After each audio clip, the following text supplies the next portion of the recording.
আমজাদ সাহেব চুপচাপ চেয়েছিলেন। অন্তিকোনার অসুস্থ হাত দুটো জড়িয়ে ধরে হাতের উপর কপাল ঠেকিয়ে বসে রইল। ছেলেদের কান্না টের পাওয়া যায় না। অন্তিক খুব জেদি ছিল। ছোটবেলায় আমজাদ সাহেব শাসন করার জন্য মারলে সে আর ভাত খেত না। কোনোভাবেই কেউ খাওয়াতে পারত না, যতক্ষণ না আমজাদ সাহেব আবার আদর করে খাওয়াবেন। খাওয়ার আগে ঠিক এভাবেই আব্বুকে জড়িয়ে ধরে আহ্লাদ করে কাঁদত। কিন্তু সেদিন রাতে আমজাদ সাহেব কিছুই বললেন না। অন্তিকের ভেতরের যন্ত্রণা বাড়ছিল এতে। এরপর পা দুটো জড়িয়ে ধরে বসে রইল। সকাল হলো, সে পা আর ছাড়েনি। কতবার কতভাবে ছুঁয়ে দিচ্ছে আব্বুর আঘাতগুলো পাগলের মতো প্রলাপ বকছিল। মার্জিয়াও এসে বসলো একটু বেলা বাড়লে। জেদি মেয়েটার মুখেও রানী অপরাধীর মতো মুখ করে বসেছিল। বেলা 11টার দিকে মুস্তাকিন এলো। আমজাদ সাহেবকে সালাম করে সে দাঁড়ালো। রাবেয়া চেয়ার এনে দিলেন। বসল না সে চেয়ারে।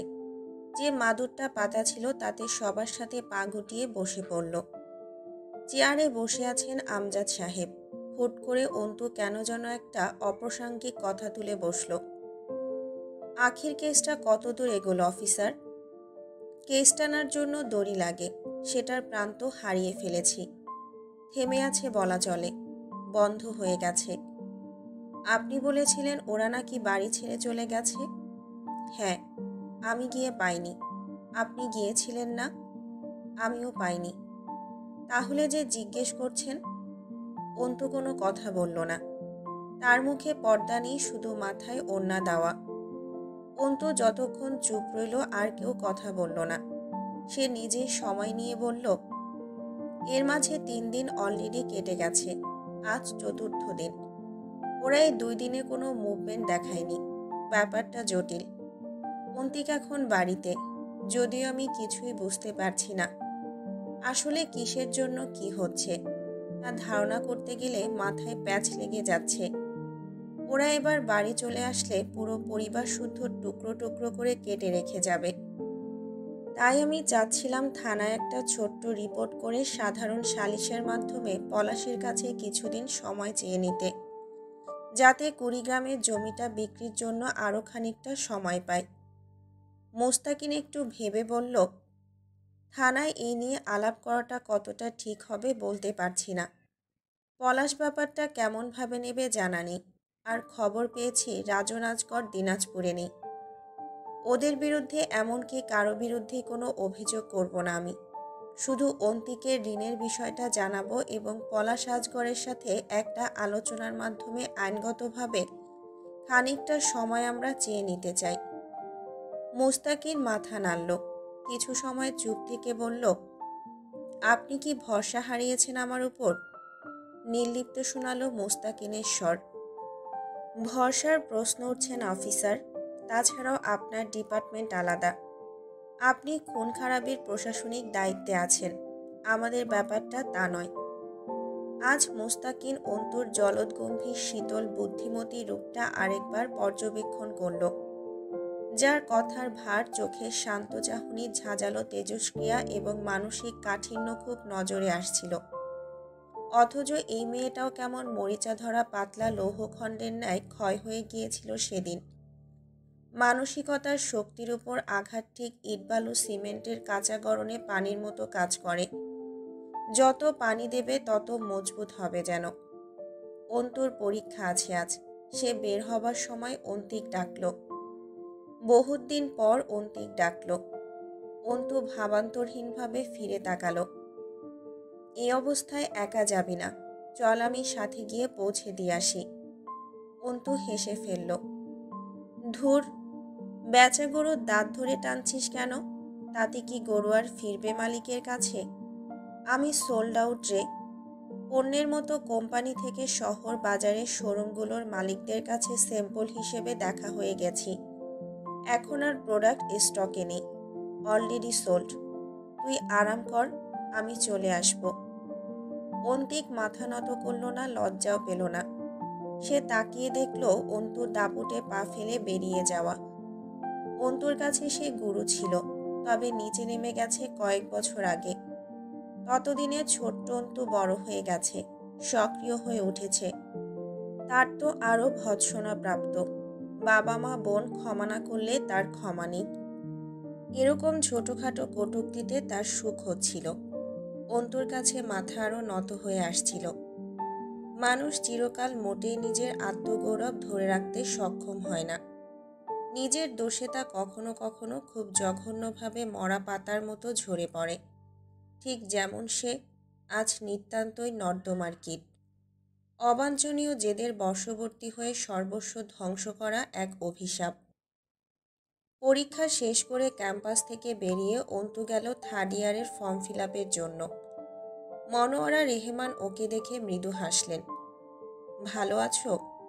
মলিন হাসিটা লুকিয়ে সে বলল, আলহামদুলিল্লাহ ম্যাম, আপনি ভালো? মনোয়ারা মাথা নেড়ে বসতে বললেন। এক মুহূর্তের জন্য অন্তুর দিকে তাকিয়ে হুট করে যেন থমকালেন ভদ্রমহিলা।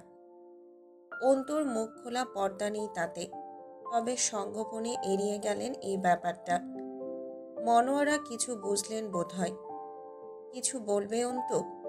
তোমার সাথে এমন ইতস্তবোধ যায় না। আমি তোমাকে স্পষ্টভাষী হিসেবে দেখতে চাইব। আশ্বস্ত হয়ে অন্তু বলল, ম্যাম, আমাদের কমন রুমে যে সালমা খালা কাজ করতেন, ওনার সম্বন্ধে কি কি জানা আছে আপনার? সন্দিহান স্বর মনোয়ারার। কেন জিজ্ঞেস করছো?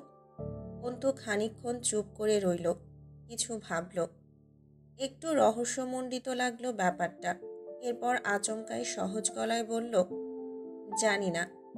আসলে ওনার মেয়ের ওভাবে মৃত্যু। ওনার মেয়ে? আখি ওনার মেয়ে ছিল? অন্তু অপ্রস্তুত হলো। জি ম্যাম, ওনার মেয়ে আখি। ও আচ্ছা, তো তুমি কেন জিজ্ঞেস করছো সেসব ব্যাপারে? অন্তু আর কথা খুঁজে পেল না। প্রসঙ্গ এড়াতে বলল, আমাদের নতুন সাজেশন দেবার কথা ছিল না ম্যাম? বেরিয়ে আসার সময় ফের একবার ডাকলেন মনোয়ারা।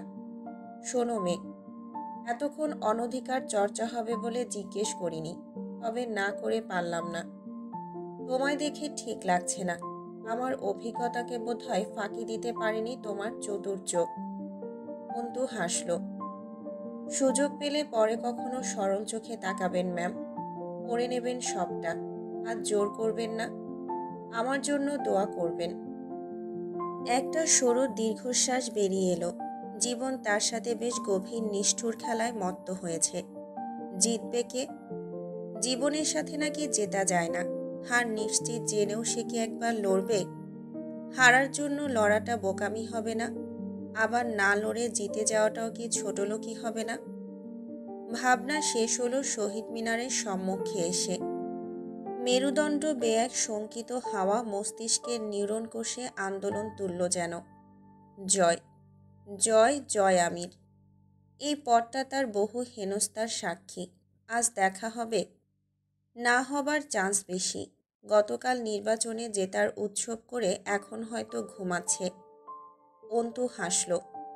এরা সুখী কারণ এরা খারাপ। অন্তু অবাক হলো। আশ্চর্য, সে নিজেও তো খারাপ, তবুও তার জীবনে এত ঝঞ্ঝাট কিসের? নাকি নিয়তির কাছে তার খারাপ মানসিকতার খবর পৌঁছায়নি? নিয়তি নিজেও জানে না অন্তু কতটা স্বার্থপর, হিংস্র আর কুটিল। আবার সময় সাপেক্ষে খুব দুর্বল। এই বিষয়টাকে অবশ্য ঘৃণা করে অন্তু। দুর্বল কেন সে? পুরোপুরি খারাপ হতে হবে তাকে, গোটাটা আপাদমস্তক। প্রতিটা শিরার প্রবাহধারায় খারাপের তরল ঢুকাতে হবে। পলাশ ভালো আছে, জয় ভালো আছে। এই সমাজে এমন সব জয় পলাশেরা এক ডাকে সুখী মানুষ। সেও সুখে থাকবে। শুধু একবার খারাপ হয়ে গেলেই তার সুখ আর ঠেকানো যাবে না। নিজেকে এই পর্যায়ে পাগল মনে হলো অন্তুর। সেই রাস্তা, জয় হামজার ক্লাবের রাস্তা। ক্লাবটাকে বেলুন, ফুল, বিভিন্ন ধরনের সরঞ্জামে সাজিয়ে তোলা হয়েছে।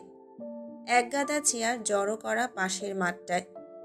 বেশ কিছু ডেকচি, প্লেট, শামিয়ানা ইত্যাদিও দেখতে পেল। উৎসব বেশ জমজমাট পালিত হয়েছে। অন্তুর বুকটা আবার একটু কাঁপল। ক্লাবের সামনে কেউ নেই। দুপুর গড়ানোর সময়। সবগুলো নাচানাচি লাফালাফি করে হয়তো বিশ্রাম নিচ্ছে এখন। ঘরবাড়ি ওভাবেই পড়ে আছে, শুধু মানুষগুলো নেই। চাঁদনির কথা অন্তুর মাঝে মধ্যেই মনে পড়ে। মেয়েটাকে একদিনেই কেন জানি মনে ধরে গিয়েছিল। আর সালমা খালা, ওনার কান্না জড়িত মুখটার কথা মনে পড়লে বুক ভার হয় অন্তুর। অন্তুর চাঁদনিকে দরকার। ওর বিশ্বাস মেয়েটা অনেক কিছু জানে। অন্তু এটাও ভেবে বের করেছে এই 2 দিনে এসব তাদের পরিবারের সাথে শুধুই ঋণের টাকার দায়ে বোধহয় হয়নি।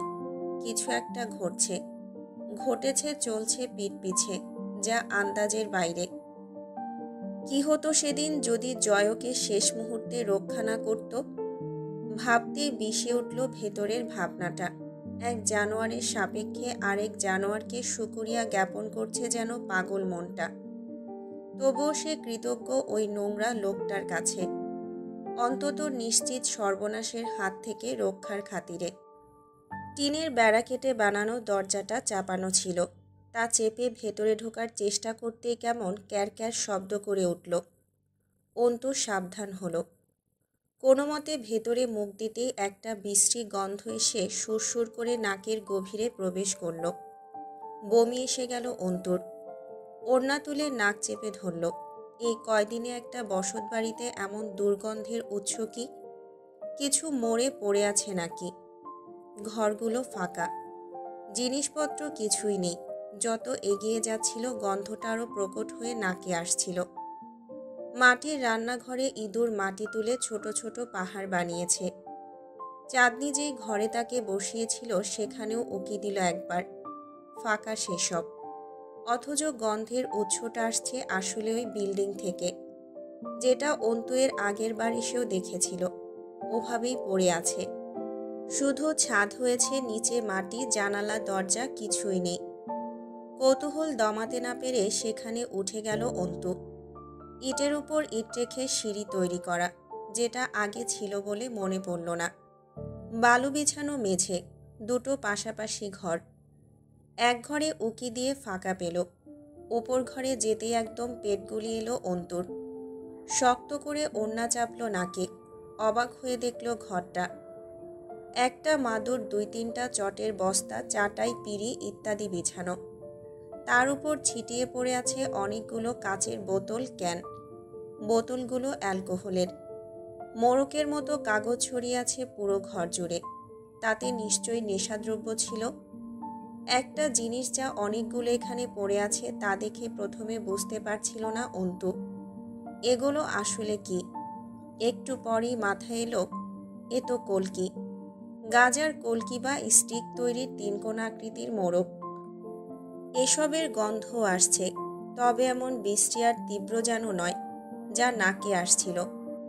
এই ঘরের ফাঁকা জানালায় চাটাই বেঁধে দেওয়ায় ঘরের ভেতরের দিকটা অন্ধকার প্রায়। অন্তু আরও কিছুটা এগিয়ে গেল। গা গুলিয়ে এলো ওর। মাংস পচার গন্ধ নাকি খুব বিশ্রী হয়। অন্তুর মনে হচ্ছিল এরকম নোংরা দুর্গন্ধ তার নাকে আগে প্রবেশ করেনি কখনো। সে আরেকটু ঝুঁকল। বেকারিগুলোতে যে পাতার উপরে করে বিস্কুট রুটি সেঁকতে দেওয়া হয় তন্দুরিতে, সেই পাতা। তার উপর ঘন শুকনো সাদা লালচের মিশ্রণে কেমন ক্রিম জাতীয় পদার্থ লেপ্টে আছে। সাদা পদার্থগুলো আলাদা হয়ে আছে জায়গায় জায়গায়। অন্তু বুঝতে পারছিল না জিনিসটা আসলে কি। কি লেগে আছে লোহার পাতগুলোর উপর। খানিকক্ষণ চেয়ে রইল। কি ধরনের পদার্থ? কোনো ক্রিম অথবা রাসায়নিক দ্রব্য? হুট করেই জট খুলল যেন। ঘন অফ হোয়াইট রঙা ক্রিম জাতীয় পদার্থ কি তা বুঝতে পেরে ঘেন্নায় গা ঝাঁকুনি দিয়ে উঠল। পায়ের পাতা শিরশির করে উঠল। পুরুষের বীর্য।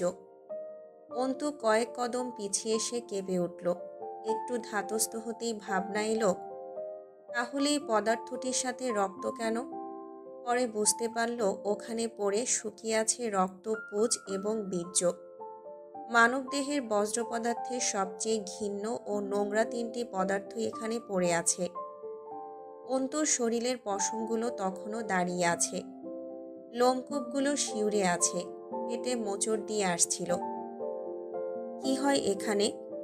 মদ জোয়ার আসর বসে তা তো বোঝা গেল না হয়, তবে এগুলো কি? কেন? কি ঘটে এখানে? নাকি সেই বেশি ভাবছে? হতে পারে কারো ক্ষত ড্রেসিং করা হয়েছে এখানে, বদরক্ত পুঁজ ফেলা হয়েছে। তাহলে বীর্যের মতো এমন একটা অবাঞ্ছিত পদার্থ এমন একটা জায়গায় খোলাভাবে, এই পদার্থ কি এভাবে পড়ে থাকার মতো কিছু? কী ধরনের নোংরামি হয় এই পরিত্যক্ত ঘরখানায়? সে যখন বাড়ি থেকে বেরিয়ে এলো আসরের আজান পড়ছিল। হাত ঠান্ডা হয়ে এসেছে, কেমন ঘোর লেগে গিয়েছিল। সাধারণ স্বাভাবিক জীবনটা কবে থেকে যেন এসব উদ্ভট সব পরিস্থিতির সম্মুখীন হওয়ার অভ্যেস গড়ে নিল।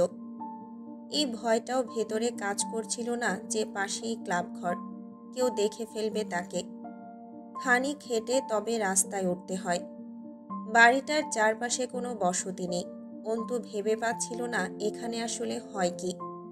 আর বাড়ির লোকগুলোই বা গেল কোথায়? কেউ জোর করে উঠিয়ে দিয়েছে? কারা উঠিয়ে দিয়েছে? ক্লাবের মালিকেরা? পাশের বাড়িতেই ঢুকলো সে, দ্বিধার সংকোচ ঠেলে। কথায় কথায় জিজ্ঞেস করল ওই বাড়ির লোকেরা কোথায় গেছে। বাড়ির মহিলা বললেন হুট করে একদিন আইছিল, পরে আবার চলে গেছে হয়তো। কারো সাথেই তেমন সম্বন্ধ ছিল না ওদের যতদিন এখানে ছিল। অন্তুর চোখ মুখ কুঁচকে উঠল। মানে? হুট করে এসেছিল মানে? সালমা খালা এখানকার বাসিন্দা না? ওমা, তা হবে কেন? কয়েক মাস আগেই তো আইছিল এইখানে। অন্তু বুঝতে পারছিল না কিছুই। সালমা খালাকে কমন রুমের আয়া হিসেবে সে অ্যাডমিশন নেওয়ার পর থেকেই দেখছে। অর্থাৎ সেই দেখছে প্রায় 2 বছর যাবৎ। এসেছে তারও আগে। আর জায়গা বিক্রি ওসব ঝামেলা অন্তুর অসহ্য লাগছিল ভাবতে। সামলালো নিজেকে। আচ্ছা, বুঝেছি। ওরা কবে গেছে এখান থেকে বলতে পারবেন? আর সোহেল ভাইয়া কি বিদেশ চলে যাবার পরে ওরা এখান থেকে গেছে? মহিলা বিরক্ত হলেন। বললাম তো ওরা কারো সাথেই মিশতো না এদিকের। কেডা বিদেশ গেছে কি দেশে আছে তা কেমনে বলবো? খালি ওই বাড়িতে থাকতো ওরা, এইটাই জানি। আর আখির লাশ, মানে লাশ মাটি হবার পরপরই চলে গেছে ওরা, নাকি তার আগেই? সেসব অত জানি না, খালি জানি এখন আর থাকে না ওরা। মহিলা ক্যাটক্যাট করে উঠল। অন্তুর ইচ্ছে করছিল নিজের মাথার উপর রাস্তার একটা ভাঙা ইট তুলে ধরাম করে বাড়ি মারতে। মাথাটা জং ধরে আসছে। তার মানে কি আখির লাশ বাড়িতেই আসেনি? মোস্তাকিন বলেছিল এসেছে, তাহলে নিশ্চয়ই এসেছে। হয়তো পরিবারের কাছেও পৌঁছেছে, তবে পরিবারটা এখান থেকে যেখানে উঠে গেছে সেখানে। তাহলে নিশ্চয়ই পুলিশ ফোর্স জানে চাঁদনির ঠিকানা। অন্তর মাথায় আরেকটা প্যাচ খুলে গেল। নিশ্চয় জমি জমার ক্যাচাল মিটমাট হয়ে গেছে। আর চাঁদনি বলেছিল ওরা এখানে থাকবে না। জমি ফেরত পেলেও তারা অন্যত্র চলে যাবে এই এলাকা ছেড়ে। আর এমন অবস্থায় যে কেউ তাই করত। এত বড় দাম চুকানোর পর কেই জাহান্নামে পড়ে থাকে। অন্তুর খেয়াল এলো সালমা খালাকেও আর ভার্সিটিতে দেখা যায় না। কিন্তু কবে থেকে তা ঠিক মনে আসছিল না। অর্থাৎ সে ভেতরে যেসব দেখল সব এই জায়গার নতুন মালিকের কারসাজি। তার কি জানানো উচিত এই ব্যাপারে পুলিশকে? নিশ্চয় জানাবে। অন্তর হুট করে একটা বিষয় মাথায় এলো। সে যে অসহ্য গন্ধটা পাচ্ছিল সেটা কি রক্ত পুঁজ থেকে আসছিল? রক্ত পুঁজ অথবা বীর্য, কোনোটা থেকেই অমন নাড়ি ভুড়ি উগড়ে আসা দুর্গন্ধ আসে না। আর এইরকম একটা রহস্যমণ্ডিত বাড়ি এমন বিনা কোনো নিরাপত্তায় হেলায় ফেলে রাখা হয়েছে। জমিটা এক হিন্দু লোক কিনেছে। সেই লোক এখানে কোনো অনৈতিক কাজ করছে না তো? কিন্তু এখন চাঁদনিরা কোথায় আছে? সোহেল কি আবার বৌমাকে ফেলে বিদেশ চলে গেছে?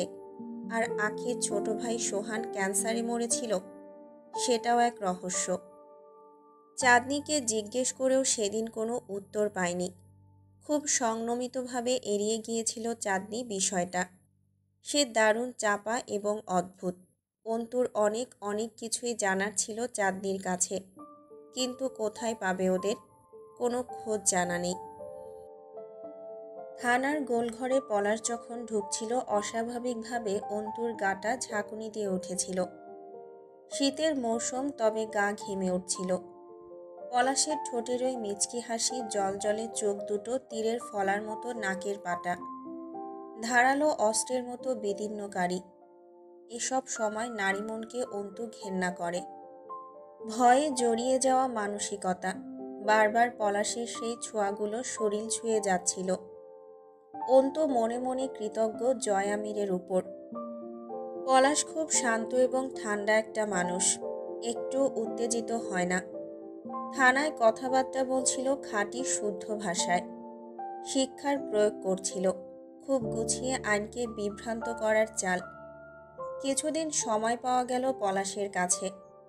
ব্যাপারটা এমন প্রমাণিত হলো, অন্তুদের পরিবার ঋণখেলাপি করেছে, আর পলাশ নিতান্তই উদার। সে লিখিত সময় পেরিয়ে যাবার পরেও সময় দিচ্ছে।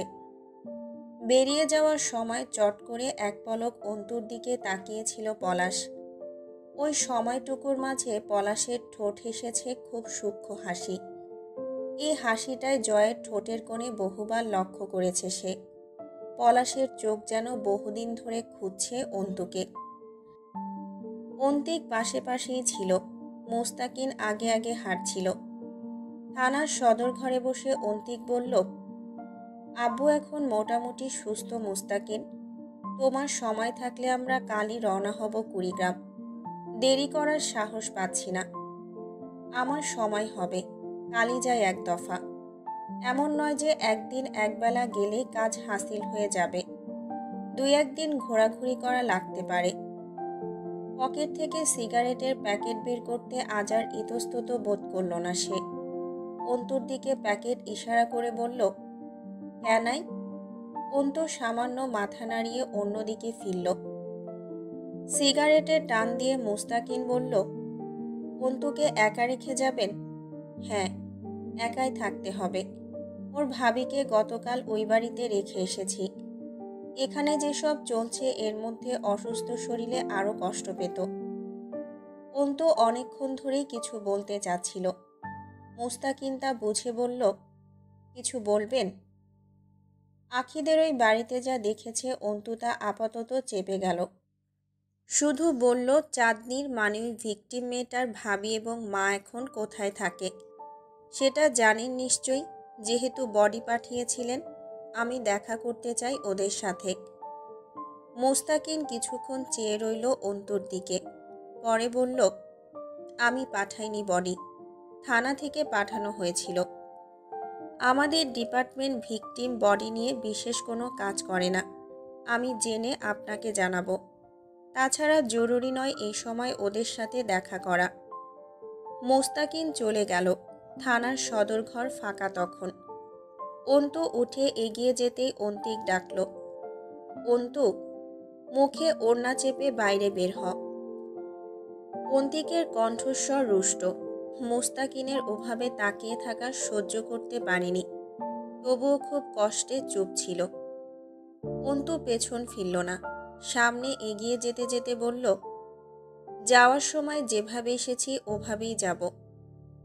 একটা ভুল করেছি জীবনে, তার জন্য তুই মূল্য চুকিয়েছিস মানছি, কিন্তু তাই বলে এতটাও বোধহয় অপদার্থ পুরুষ হয়ে যায়নি যে বোনকে রাস্তায় প্রদর্শন করাতে করাতে নিয়ে যাব। আসার সময় সাথে ছিলাম না আমি, তখনকারটা মাফ, এখন আছি। মুখ ঢেকে ফেল, নয়তো তোকে থাপ্পড় মারার অধিকার হারাইনি আমি। আমার এক ভুলের মাধ্যমে অবশ্যই না, আমার ভুলের জন্য তোকে যা পোহাতে হয়েছে তার বদলে যে কোনো সাজা দে চলবে। তাই বলে আমি তোকে তোর বেপরদার ব্যাপারে শাসন করতে পারবো না, এমনটা মোটেই নয়। বহুদিন পর অন্তিক পুরনো অন্তিকের মতো কথা বলল। অন্তু তাতে ফিরে তাকিয়ে তাচ্ছিল্য করে হাসে। অনিচ্ছাকৃত পাপেরই যদি এত বড় মূল্য চুকাতে হয়, তাহলে না জানি ইচ্ছাকৃত পাপ করলে কতটা মূল্য দিতে হবে। ইচ্ছাকৃত পাপ আমি কখনোই করব না, করলেই বাকি। আর কিছু হারানোর বাকি আছে? এখন যা হারাবে তার গায়ে লাগবে না, করতে পারিস। অন্তিক কেমন করে হেসে উঠল। তোর কথা এত ধার কেন রে? এই ধার কাজে লাগে না সময় মতো, অযথাই। মুখ ঢেকে ফেলন্তু, তুই আমাকে ঘেন্না করতেই পারিস, তাতে আমি আমার কর্তব্য পালনে দ্বিধাবোধ করতে পারি না। তুই জুয়ারুদের চেয়েও বেশি নিকৃষ্ট, তার স্বীকার করতে তুই ভয় পেতেই পারিস, তাতে আমি তোকে ঘেন্না করতে একটু দ্বিধাবোধ করব না। অন্তু বেপরোয়া পায়ে হেঁটে এগিয়ে যায়। অন্তিক দ্রুত এগিয়ে গিয়ে পা মেলালো। তখন অন্তুর মুখটা অন্যায় আবৃত। অন্তিক প্রশান্তিতে মুচকি হাসল। ছোটবেলা থেকে অন্তু কঠোর এক ব্যক্তিত্বের মুখোশে নিজেকে আবৃত রেখে বেড়ে উঠেছে। বয়সের চেয়ে ব্যক্তিত্বের ওজন ভারী লাগে। অনুশোচনাটুকু গিলে ফেলল অন্তিক। অন্তু রাস্তা পার হতে শেখেনি। আব্বুর হাত ধরে পার হওয়ার সুযোগ হাতছাড়া করতে চায় না সে। অন্তিক সেদিন আলতো করে বোনের হাতটা চেপে ধরল। রাস্তা পার হতে হতে ধীর আওয়াজে বলল, আমাকে ক্ষমা করার ইচ্ছে আছে তোর অন্তু? আমি পুরো জীবন অপেক্ষা করব, মাসুলও দেব সব রকমের।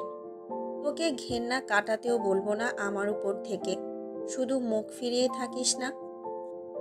ক্লাব ঘরে একটা আয়োজন করা হয়েছে। হামজা খুব শীঘ্রই পৌরসভায় মেয়র পদে অধিষ্ঠিত হবে। জয় আর কবির মিলে বিরিয়ানি রান্না করেছে। জয় ভালো বিরিয়ানি রাঁধতে জানে, ছেলেদের খাওয়াতে হয় প্রায়। মাজাহারের হাতে গুলি খাওয়ার লতিফকে হামজা লম্বা একটা ছুটি দিয়েছিল। অসুস্থ শরীর, তার উপর পরিবার থেকে এই অবস্থায় সায় থাকে না, আবারও সেই প্রাণঘাতী কাজে পুনরায় যোগ দেওয়াতে। হামজা তার পরিবারের খরচা বহুদিন চালিয়েছে। সম্পূর্ণ চিকিৎসা নিজের টাকায় করিয়েছে। এখন বেশ সুস্থ সে, বলা চলে পুরোপুরি ঠিকঠাক।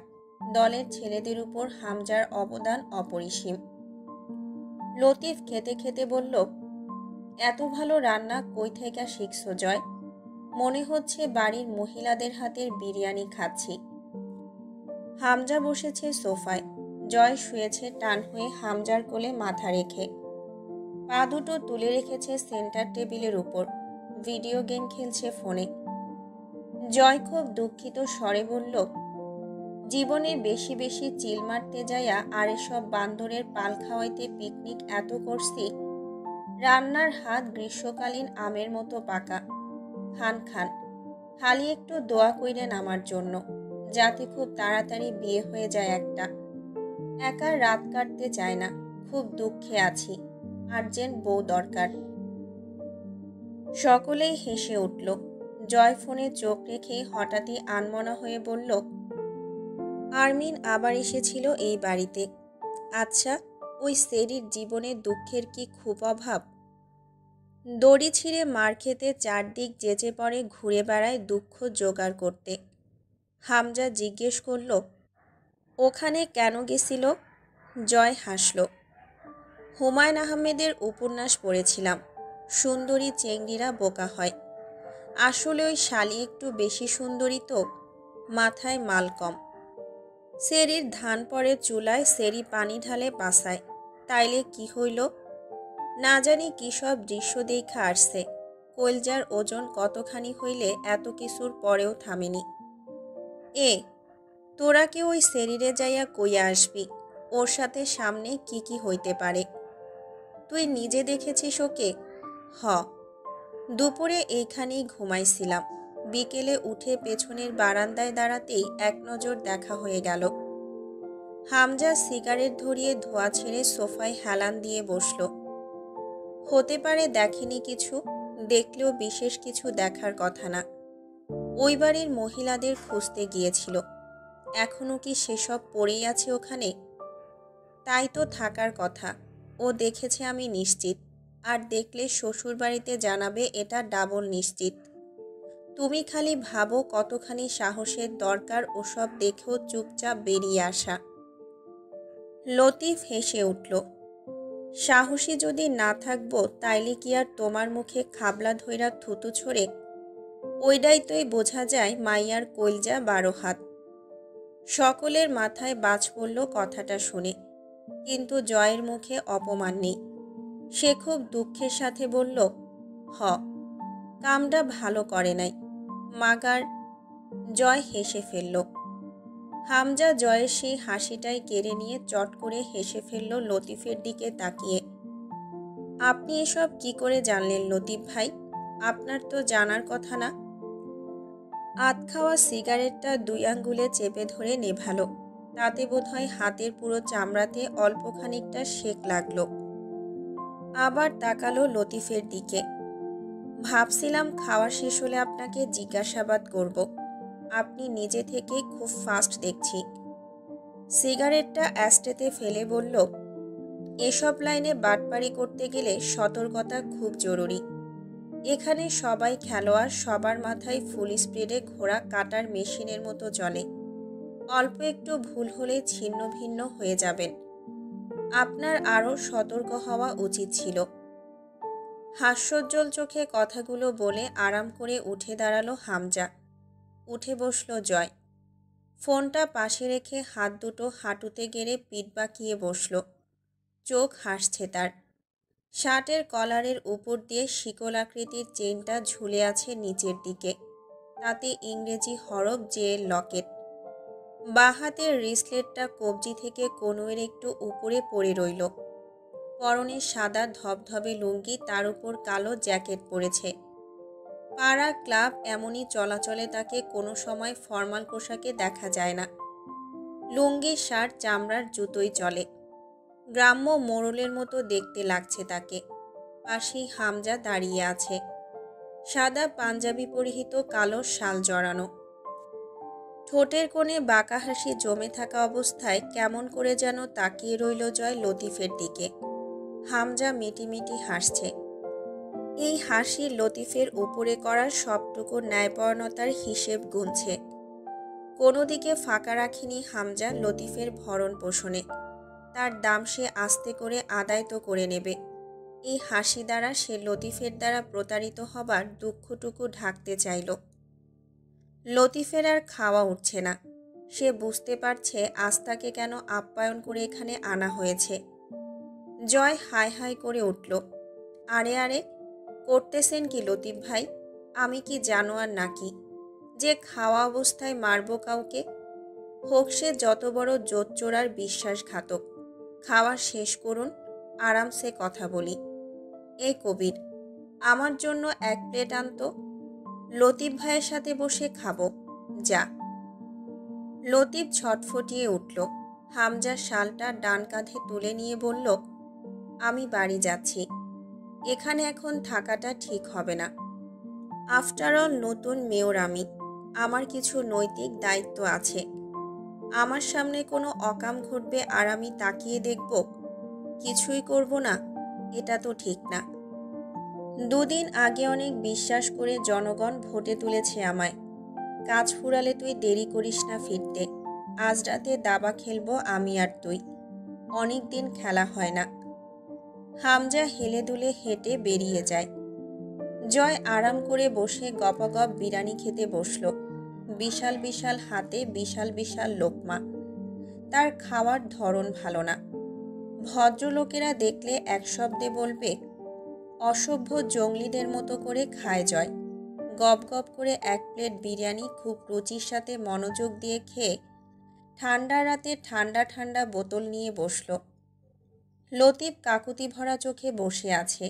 হাত ধুয়ে জয় লতিফের প্লেটটাকে ইশারা করে বলল, যা, রেখে আয়। লতিফ ভাই আর খাবে না।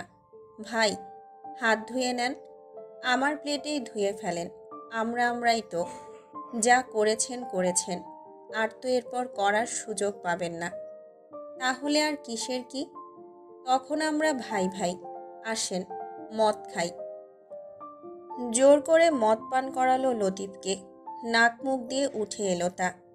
বিরিয়ানি উগরে এসে বুক জ্বলে ছারখার হয়ে যাচ্ছে লতিফের। জয় গিলে যাচ্ছে ঢক ঢক করে। বিশ্বাস করো জয়, মিনতি করে ওঠে লতিফ। ওর চোখে মুখের আকুলতা বোধ হয় জয়কে খুব আনন্দিত করল। সে মাথা নাড়ল 2 পাশে। আমি অবিশ্বাস করি না কাউকে। আপনাকেও করার কিছু নেই। আপনি সত্যি বলবেন, আমি শুনব, বিশ্বাস করব। আপনি বলুন লতিফ ভাই, আপনি কি করে জানলেন ওই মেয়েটা সেদিন পলাশের রুফটপে দাঁড়িয়ে আমার মুখে থুতু ছুঁড়েছিল?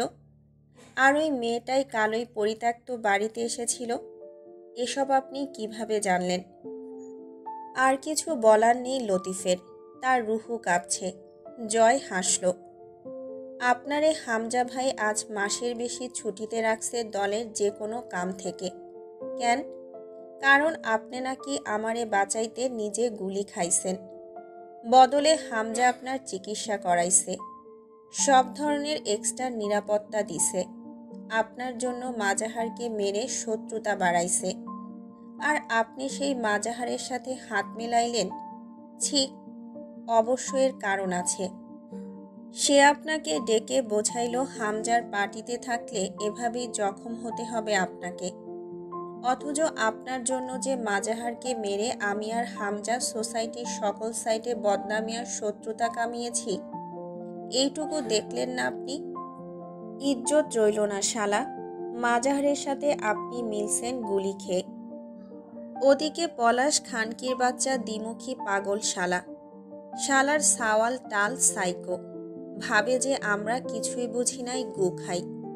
ও আমাদের হাতে রেখে আসলে মাজাহারের সাথে কাজ করতেছে। সেদিন আবার ওই শালির জন্য একদম সরাসরি একটা বিরোধিতা লেগে গেল। আর এই সংকটময় সময়ে আপনি দলের সাথে বিশ্বাসঘাতকতা করতেছেন। কন, এইটা কি ঠিক?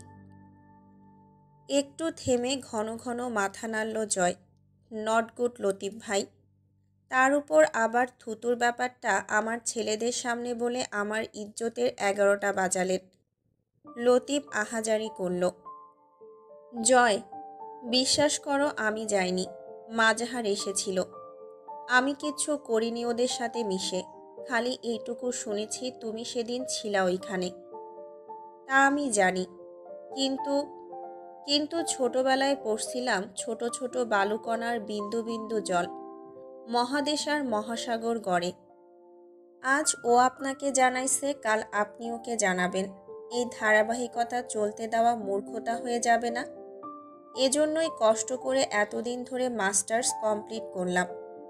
তাছাড়া এসবও ইস্যু না। ইস্যু হলো বিশ্বাসঘাতকদের নাকি আপনাদের সৃষ্টিকর্তাও ঘেন্না করে। ব্যস্ততার সাথে কবিরকে বলল, এই শ্বশুরবাড়িতে কল করতো, বল ক্লাবের পাশে এক পরিত্যক্ত বাড়িতে কিছু অপ্রীতিকর মাল মশলা পাইছি, তাড়াতাড়ি পুলিশ পাঠান। ওসি সাহেব বোধহয় থানায় বসেই ঘুমাচ্ছিলেন, কল রিসিভ করলেন দেরি করে। জয় নিজেই ধরে লম্বা একটা সালাম দিয়ে খাঁটি শুদ্ধ ভাষায় বলল, স্যার, আমাদের ক্লাবের পাশে একটা বাড়িতে কিছু অপ্রীতিকর জিনিস পেয়েছি। ড্রাগস, অ্যালকোহল জাতীয় জিনিস পড়ে আছে, আর সাথে একটা লাশও আছে মনে হয়। ঘরের কার্নিশে কাফনে মোড়ানোর মতো কিছু একটা আছে। বৃষ্টি গন্ধ আসছে মানুষ পচার মতো। থাকা যাচ্ছে না এই ঘরে। আমার ধারণা ওটা লাশই হবে। ঘরের এক কোণে কিছু ব্যাটিং স্টিক ও হকি স্টিক, চাপ্পড় চাপাতি, লাঠি, ছুরি ইত্যাদি গাদা করা আছে। জয় হেলে দুলে হেঁটে গিয়ে রডের মাছ থেকে একটা কালো কুচকুচে রড তুলে আনলো। 2 চুমুক মদ গিলে সোফার উপর বসে পড়ল ধপ করে। তখন ক্লাব ঘরে 4 জন ছেলে আছে, বাকিরা খেয়ে বিদায় হয়েছে। লতিফকে ওরা শক্ত করে ধরল। টেবিলের উপরে রাখা টিস্যু বক্স থেকে অনেকটা টিস্যু তুলে মুড়িয়ে যতটা যাবে না তার চেয়ে বেশিটা টিস্যু লতিফের মুখে গুজে দিল জয়। লতিফের চোখে পানি, চোখ দুটো বারবার অনুরোধ করছে ক্ষমা করে দিতে। জয়ের খুব সুখ লাগছে। ভিকটিমের চোখে ভয় না দেখলে অত্যাচার করে মজা নেই। শরীরের সর্বশক্তি দিয়ে হাতের রডটা দিয়ে লতিফের হাঁটুর ঠিক অস্থিসন্ধির উপর আঘাত করল। গুংড়ে উঠল লতিফ, অথচ আওয়াজ এলো না বাইরে। হাঁটু ভেঙে বসে পড়ল। ছটফট করে উঠল মেঝেতে পড়ে। জয় লতিফের অপর পায়ে ঠিক একই স্থানে হাঁটুর জোড়সন্ধির উপর কষে একটা রডের আঘাত করল। লতিফ অজ্ঞান হবার আগে জয় মুচকি হেসে আশ্বাস দিল, চিন্তা করবেন না লতিফ ভাই, আমি আপনার ভালোর জন্যই এসব করতেছি। আপনার এই পার পৃথিবীর কোনো ডাক্তার জোড়া লাগাতে পারবে না। আপনি হেঁটে হেঁটে এর কাছ থেকে ওর কাছে বিশ্বাসঘাতকতা এবং অকৃতজ্ঞতার মতো পাপ করতেও যেতে পারবেন না আর। আমরা তো নষ্ট মানুষ, পাপ নিয়েই বেঁচে আছি। কিন্তু এই যে আপনি পাপ করার সুযোগ পাবেন না, এই ব্যবস্থা করে আমি আজ একটা ভালো কাজ করলাম। তাছাড়াও আপনার পরিবারের সম্পূর্ণ দায়িত্ব আমি বহন করব, কথা দিচ্ছি। কবিরকে বলল, পুলিশ আব্বারা খুব তাড়াতাড়ি এসে পৌঁছাবে। তোরা লতিফ ভাইকে আব্দুর রহিম মেডিকেলে অ্যাডমিট করিয়ায়। জ্ঞান ফেরার পর সরিস না ওর কাছ থেকে, আবার জবানবন্দি দিলে ফেঁসে যাব। এত তাড়াতাড়ি মরা যাবে না আমার। রাহাতের সাথে ছেলেগুলো লতিফকে গাড়িতে বসিয়ে চলে যায় হাসপাতালের উদ্দেশ্যে। রয়ে গেল কবির। জয় রড রেখে এসে সোফাতে বসলো আরাম করে। শরীর ঘেমে উঠেছে, টিস্যু দিয়ে ঘাম মুছল। কবির আস্তে করে জিজ্ঞেস করল, ভাই, পলাশ কি করেছিল মেয়েটার সাথে? মানে? আরে, জাহাঙ্গীরনগর বিশ্ববিদ্যালয়ের ছাত্রলীগ ক্যাডার জসিমউদ্দিন মানিক 100টা ছাত্রীকে রেপ করে সেঞ্চুরি পার্টি করেছিল। সে ইতিহাস ভুলে গেছিস? ওই হিসেবে পলাশ কিছুই করে নাই। ঢকঢক করে এক গ্লাস পানি গিলে ফের বলল, ব্রাশ আর পেস্ট নিয়ে আয় তো আমার জন্য। শ্বশুর আব্বাদের সামনে মদের গন্ধ নিয়ে যাওয়া ঠিক না। জয় ঘষে ঘষে দাঁত মাজল, একটু পারফিউম মারল শরীরে। কবির জিজ্ঞেস করল, ভাই, আপনি যে পুলিশ ডাকলেন, পলাশ ভাই জানলে কি হবে? মানে আপনি ছাড়া আর কেডা খবর দিতে পারে পুলিশরে? আসলেই তো লাশ এখনো ওই ঘরেই আছে। আরমিনের দোষ দিয়ে দেব? কি কস? পলাশ পাগল কিন্তু জানে আরমিন ওর বাড়িতে গেছিল, ও দেখছে। বলে দেয় যে পুলিশে ওই শালি খবর দিছে। যে বলিটা আগের বার দেয় নাই শালিরে, এবার দিয়ে দেবে। আমি এইচডি ছায়াছবি দেখব এবার। কবির জানে জয়ের কোনো কথাই আন্তরিক না, আবার যে কোনো কথাই আন্তরিক। সে কখন সত্যি আর মিথ্যা বলে বোঝা যায় না। হাসতে হাসতে সত্যি আর আন্তরিক স্বরে মিথ্যা বলে। সে জিজ্ঞেস করল, সত্যি ভাই? না, মিথ্যা। বিশ্বাস করল কবির, কারণ জয় যে কোনো পরিস্থিতিতে রসিকতা করে ঠিকই, তবে মিথ্যা কথা বলে না। কিছুক্ষণ চুপ থেকে হুট করে কিছু মনে পড়েছে এমন ব্যস্ত হয়ে বলল, ভাই, ওই বাড়ির জমিন তো আপনাদের নামে এখন, তাই না? তাইলে পুলিশ যদি জিগায় যে আপনাদের বাড়িতে এরকম একটা ঘটনা কি করে ঘটল, মানে ফেঁসে যাবেন না? জয় উঠে দাঁড়ালো। তোকে কে বলেছে জমি আমাদের? না মানে, ওই যে শুনছিলাম আপনারা নাকি বিচার টিচার করলেন। আমি ভাবছি জমি আপনারা দখল করছেন শেষমেশ। জয় গা দুলিয়ে বাচ্চাদের মতো হাসল। রাজনীতি বুঝিস না রে পাগলা, জমি পলাশের, আজীবন ওই জমি পলাশের। কে জানি টাকা ধার নিছিল, শোধ করতে পারে নাই, তার বউ আর জমিটা ওরই হয়ে গেছে। তাইলে ওই মহিলারা থাকতো যে? হ, ওইসব গল্প বানানো হয়েছিল। এইখানে বেনিফিট পলাশ এবং আমাদের সমান। পলাশ তার জমি ফাঁকা করে ফেলল সামাজিক উপায়ে, খুব যুক্তিগতভাবে। আবার কেউ জানলও না জমিটা পলাশের। আর আমি আর হামজা ভাই হিরো হয়ে গেলাম সেই সুবিচারগুলোর মাধ্যমে। লোক ভালোবেসে ভোট দিল সাহেবকে। এভাবে চলতে লাগলে সামনের সংসদ নির্বাচনে একটা আসন আমাদের। তবে জমির আসল মালিক পলাশ, এটা আর গোপন থাকবে না। হিন্দু ফিন্দু বলে কিচ্ছু নেই, পুলিশ আসলে এটা ক্লিয়ার করে ফেলবে। বুঝেছিস? কবির কিছুক্ষণ চুপচাপ বসে রইল। এসব যখন ঘটেছে সে তখনও দলের বিশিষ্ট কোনো মেম্বার ছিল না। সে এসবের কিছুই জানত না। বেশ কিছুক্ষণ পর জিজ্ঞেস করল, আপনি যে হুট করে এসব করতেছেন, পলাশ ভাই জানলে বা বুঝতে পারলে কি হবে কিছু ভাবছেন? বাইরে পুলিশের গাড়ির আওয়াজ শোনা গেল। জয় এক হাতে লুঙ্গি উঁচিয়ে ধরে অপর হাতে টেবিলের উপর থাকা ফোনটা তুলে নিয়ে হেঁটে বেরিয়ে যেতে যেতে জবাব দিল, না, ভাবিনি, পরে ভাবব। তবে এখন থেকে নতুন করে খেলতে হবে আবার, অনেক দিন খেলি না। লোকে আমাকে হালকাভাবে নিচ্ছে রে আজকাল। পুলিশ এলো। স্থানীয় মানুষজন অভ্যস্ত এতে। মানুষজন গাজীপুরকে যখন শিল্প এলাকা বলে, এটাও তবে রাজনৈতিক ও প্রশাসনিক এলাকা বটে। পুলিশের আনাগোনা চলতেই থাকে। জয়কে নিয়ে থানা পুলিশের ওসি বেলাল আহমেদ ঢুকলেন পরিত্যক্ত বাড়িটাতে।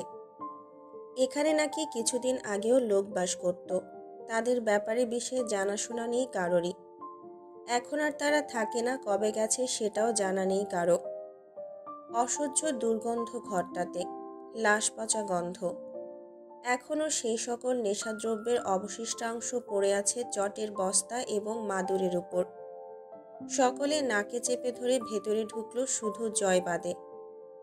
কনস্টেবলরা ঘরের এক কোণে ছাদের নিচে ভেতরের কার্নিশের উপর থেকে মোড়ানো মানবদেহের মতো বস্তুটা নামাতে শুরু করলো।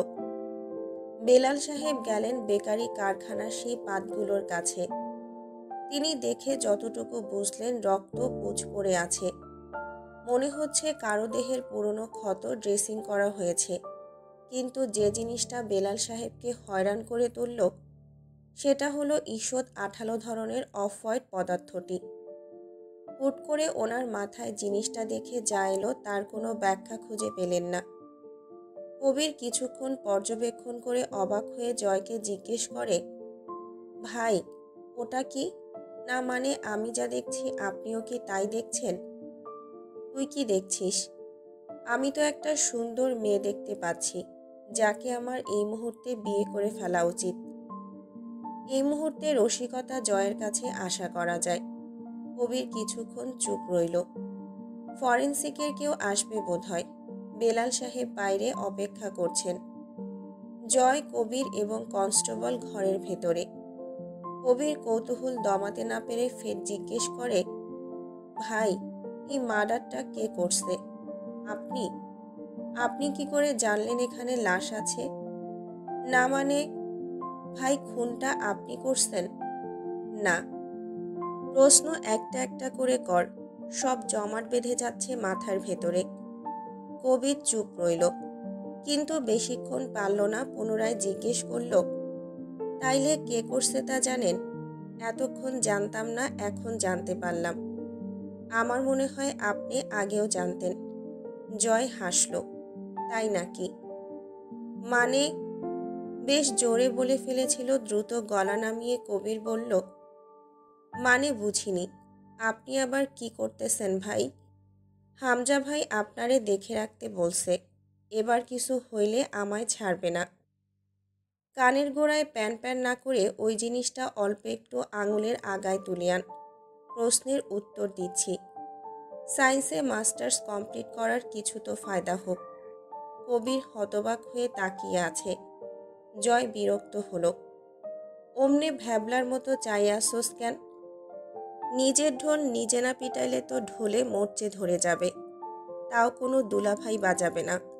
আজকাল মানুষ প্রশংসা করতে চায় না মানুষের। আর ওয়েট, আমি মাস্টার্স পাশ করি নাই? করছি তো।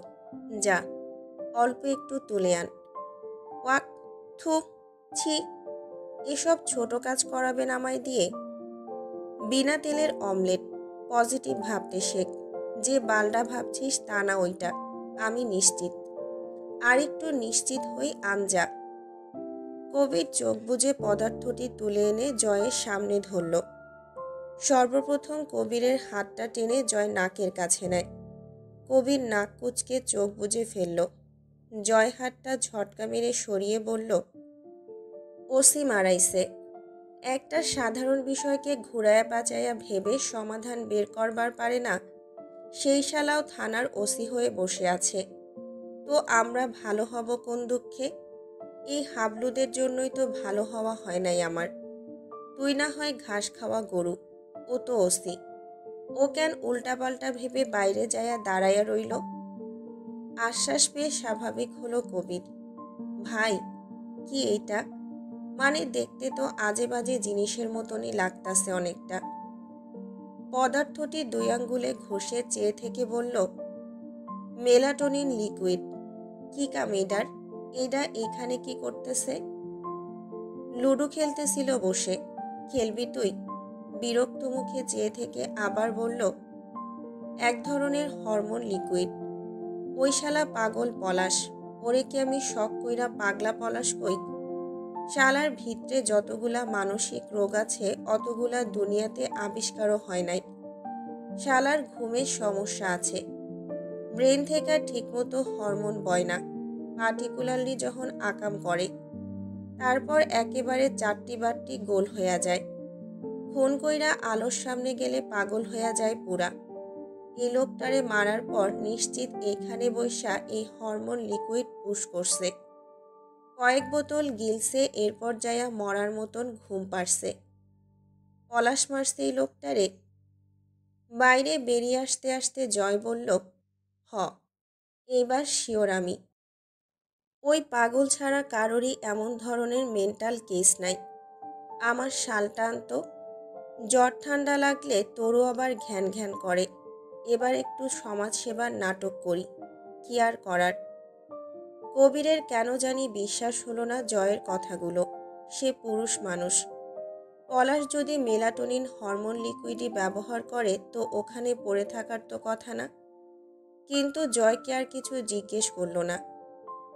শাল এনে দিলে জয় তা পেঁচিয়ে নিল শরীরে, দাঁড়িয়ে রইল বাইরে। সমাজের অনৈতিকতার বিচারে সে খুব তৎপর। তাকে দেখতে এমনই লাগছিল। একজন নীতিবান বিপ্লবী ছাত্রনেতার ভঙ্গিতে দাঁড়িয়ে রইল পুরোটা সময়, অথচ একটু আগ্রহ পাচ্ছিল না পুলিশদের বোকামি দেখতে। ইনকোয়ারি শেষ হতে মাঝরাত হলো। ফরেন্সিক স্পেশালিস্ট জিনিসটাকে মেলাটোনিন হরমোন লিকুইড বলে শনাক্ত করলেন। বেলাল সাহেব জিহ্বা কামড়ালেন। তিনি সিমেন্ট ভেবেছিলেন, যা জয়ের কাছে বলে হাসলেনও এক দফা। তার বদলে জয় মুখে হেসে মনে মনে দুটো খাঁটি বাংলা গালি দিল ওসি সাহেবকে। বাড়ির সেই হিন্দু মালিককে কোথাও খুঁজে পাওয়া গেল না। কেউ জানে না এই বেওয়ারিশ জমিটা আসলেই কার। সবার জানা মতে কোনো সনাতন ধর্মী লোকের, যে এখানে বসবাস করে না, কিনেছে সালমা বেগমের কাছে, পরে আর ফেরত দেয়নি। সালমা বেগম উঠে চলে গেছেন এখান থেকে। এই কাহিনী জানানো হয়েছে মানুষকে, অর্থাৎ এক এক স্থানের লোক এই কাহিনীটাকে এক এক রকমভাবে জানে। আসল কাহিনী কোনটা অথবা তাদের জানাগুলোর মাঝে আদতেও আসল কাহিনী আছে কিনা সেই ব্যাপারে ধারণা নেই কারো। এলাকার লোক জানে পড়েছিল এই জমি বছরের পর বছর। এরপর একদিন সালমা বেগম কিনেছেন, থাকতে শুরু করেছিলেন কিছুদিন আগে। অন্য এলাকা, বিশেষ করে ভার্সিটি এলাকার লোক আরও অন্যরকম কিছু জানে, কারণ তাদের ভার্সিটিতে সালমা বেগম আয়া হিসেবে বহু আগে থেকেই কাজ করতেন। ভার্সিটি এরিয়ার ধারণা তিনি হয়তো এখানেই থাকেন শুরু থেকে এবং এই জমির পাঁচকুলে মেয়েটিকে খুব নৃশংসভাবে হারিয়েছেন। খুনটা কমপক্ষে 4 দিন আগে হয়েছে। ওভাবেই সাদা বস্তায় মুড়িয়ে কার্নিশে তুলে রাখা হয়েছে। এখানে শুধু হিন্দু লোকটাকে পাওয়া গেলে কেসটা সলভ হয়ে যাবে না। হতে পারে উনি বহুদিন আসেননি এখানে, তারই পরিত্যক্ত জমিতে কোনো বদমাইশদের আড্ডা জমে বসেছিল। ওসির নজর ক্লাবের ছেলেদের উপর পড়ল, তবে চেপে গেলেন তিনি। করলেও গোপনে তদন্ত করতে হবে এদের সন্দেহ করে, প্রকাশ্যে করা যাবে না। হামজা জয় চতুরতার লেভেল ছাড়িয়ে এত দূর গেছে, তারা প্রকাশ্যে অনৈতিকতা করে বেড়াবে অথচ ধরার ফাঁক থাকবে না। ক্লু একটাই, রক্তপুঁজ। এগুলো কার, কাকে ড্রেসিং করা হয়েছিল? মৃতদেহের নয়, কারণ মৃতদেহে কোনো ক্ষত নেই, তাকে ড্রাগস দিয়ে মারা হয়েছে। নতুন মেয়র হামজা পাটোয়ারি। মাস দিয়ে হামজার বাবা হুমায়ুন পাটোয়ারিকে ঘরে বসিয়ে ওয়ার্কশপের কাজের ভার দিয়েছেন। নতুন একজনকে পৌরসভার কাউন্সিলর বানিয়ে নিজের হাতে রেখেছে। পুলিশরা আজকাল পুলিশ নয়, তারা কাঠের আসবাব। তাদেরকে ঘরে যে কোনো স্থানে, যে কোনোভাবে, যে কোনো ভূমিকায় সাজিয়ে রাখতে পারে রাজনীতিবিদ এবং সন্ত্রাস শ্রেণীরা। অন্তুর পরীক্ষা ছিল আরেকটা। ভার্সিটি চত্বরে গুঞ্জন। পরে জানতে পারল তার দেখা লাশটি ছিল সোহেলের, অর্থাৎ আখির বড় ভাইয়ের। অন্তু নিশ্চিত পলাশ সোহেলকে মেরে ফেলেছে। ওরা তো বাড়ি ছেড়ে উঠেই গেছে, তবুও কেন মেরেছে? অন্তুর দেখা পদার্থটি নাকি হরমোন লিকুইড, এই ব্যাপারেও অন্তুর সংশয় রয়ে গেল। আজকাল নিজেকে সাধারণ মেয়ে মনে হয় না তার। সে বহুত অযাচিত বিষয়ের সাক্ষী। সহজ বাংলায় সে এক রহস্যবিদ হয়ে উঠেছে। এই ভাবনাতেও হাসি পেল অন্তুর। হুট করে জীবনের ধারাবাহিকতা বদলে গেছে। এর শুরু কোথায়? যেদিন জয়ের সাথে দেখা হলো সেখান থেকে বোধহয়। পাড়ার লোকে জানে আমজাদ সাহেবের জমি নিয়ে ভাইয়ের সাথে ঝামেলা চলছে। আজ তিনি যাবেন তার একটা সমাধান করতে। কথাটা রাবেয়া বলে এসেছেন প্রতিবেশীদের। তারা যেহেতু এই ভয়াবহ সংকটাপন্ন অবস্থায় পুরো একটা দিন থাকবেন না বাড়িতে, প্রতিবেশী সকলকে একটু নজর রাখতে বলে এসেছেন বাড়ির উপর। মেয়েটা একা থাকবে, কোথা থেকে কি মুসিবত এসে হামলে পড়বে। আল্লাহ ছাড়া কেউ থাকবে না রক্ষা করার। আমজাদ সাহেব মানসিকভাবে কেমন আছেন তা তার গাম্ভীর্য ছেদ করে বুঝে ওঠার উপায় নেই। শারীরিকভাবে চলার মতো, শরীরের বিভিন্ন স্থানে রক্ত জমাট বাঁধা। কড়া ডোজের ব্যথার ওষুধ এবং অ্যান্টিবায়োটিক ওনার শরীরের সমস্ত জীবনী শক্তি শুষে শুধু খোসাটা ছেড়ে দিয়েছে যেন। ডাক্তার রিলিজ করার সময় বলেছিলেন এইসব স্থানে একসময় জমাট বাঁধা রক্তের দানাগুলো টিউমারে পরিণত হতে পারে। রক্তচাপ অতিরিক্ত বেড়ে গিয়েছে ওনার। রোজ 2 বেলা ওমলেসি 40 মিলিগ্রামের ট্যাবলেট খেতে হচ্ছে, সাথে ঘুমের ওষুধ। অর্থাৎ অল্পখানিক আর বাড়লে ব্রেনে স্ট্রোক অ্যাটাক হতে সময় নেবে না। অন্তু নিজ হাতে ওষুধ খাইয়ে বেশ কিছুক্ষণ আব্বুর সাথে কথা বলে রুমে এসেছিল সুই নিতে। ওনার পাঞ্জাবির কলারে একটা বোতাম ছিঁড়ে গেছে। তখন অন্তিক এলো রুমে। বহু বছর পর এলো। অন্তু সহজভাবে নিতে পারল না ব্যাপারটাকে। বিছানায় বসতেই প্রশ্ন ছুড়ল, অন্তিক, মানুষ দেনার দায়ে পড়লে কুকুর হয়ে যায়। অন্তিক নির্লজ্জের মতো হাসল। বউ যদি বাপের বাড়ি থেকে এক পোটলা গয়না এনে দিয়ে বলে, নাও, এগুলো দিয়ে ব্যবসা করবে, যাতে তোমার বাপ না বলতে পারে তুমি অপয়া, তুমি বউ খেতে দেবার মুরত রাখো না, তাহলে বোধহয় হয়। তাতে ব্যক্তিত্ব হারিয়ে ফেলে পুরুষ। আমি বুঝতে পারছি না আজই বা কি এমন বদলেছে যে তুই বদলে গেছিস। এই তো 2 দিন আগেও কথা বলতি না, হুট করে কি নতুন নাটক শুরু করেছিস? অবশ্য লাইফে বিনোদনের দরকার আছে, দে, তুই একটু বিনোদন দে। আব্বু, তোমার মেয়ের মুখের ভাষা তো কঠোর কেন? আমজাদ সাহেব কথা বললেন না। অন্তিক বালিশ টেনে নিয়ে অস্থায়ীভাবে শুয়ে পড়ল। পায়ের উপর পা তুলে শুয়ে বলল, ওই যে একটা কথা আছে না, মেহনত করো চুপচাপ, এরপর আওয়াজ করে লোককে জানাও নিজের সফলতার কথা। হো হো করে হেসে উঠল অন্তিক। আমি সেটাই অ্যাপ্লাই করতে চেয়েছিলাম। ভেবেছিলাম একবার সফল হলে আব্বুর কাছে যে অপরাধ করেছি সফল হয়ে বুক ফুলিয়ে দাঁড়িয়ে বলবো, আব্বু আমি অতটাও অপদার্থ না যতটা তুমি ভেবেছিলে। কিন্তু শালা কপালের পোল্টিবাজি দেখেছিস। পলাশের ছেলেদের চাঁদা দিতে আরও ঘর থেকে নিয়ে যেতে হয়েছে। পুঁজি খেয়েছে, আমাকে খেয়েছে, মার্জিয়া আরও কত কি এনে দিয়েছে, সেসব বিক্রি করে নিয়ে গিয়ে দিয়েছি, অথচ ওদের ক্ষুধা মেটেনি। আমার এইসব ব্যর্থতা, হতাশা তোরা কেউ না জানলেও মেয়েটা জানত, সহ্য করত। আর এই কৃতজ্ঞতায় ওর সব অসভ্যতা আমি সহ্য করে গেছি। এই পরিণতি নিয়ে আব্বুর সামনে দাঁড়াতে পারিনি। লজ্জায় 2 বার মরার চেষ্টা করলাম, তাতে তোদের উপর মার্জিয়ার ক্ষোভ আরও বাড়ল। মেয়েটা বহুত ত্যাগ করেছে এই সংসারে এসে। আমার অবস্থা দেখে সেসব একসাথে সইতে সইতে কবে যেমন জাহিল নারী হয়ে উঠেছিল। মাঝে মধ্যে মনে হতো ওর মানসিক অবস্থা বিগড়ে গেছে আমার ওই অবস্থা দেখে। আমার ওই অবস্থার জন্য আব্বুকে দায়ী করত। আব্বু নাকি কঠোর গম্ভীর, তাই ওনার সামনে দাঁড়িয়ে আমি সত্যি বলতে পারি না। বোনের গহনা এনে দিয়েছিল ব্যবসা করার জন্য। ওর বোনের শ্বশুরবাড়ি থেকে তালাক দেবার কথা বলেছিল গহনা ফেরত দিতে না পারলে। অন্তু এতক্ষণে নির্লিপ্ততা ভেঙে তাকালো অন্তিকের দিকে।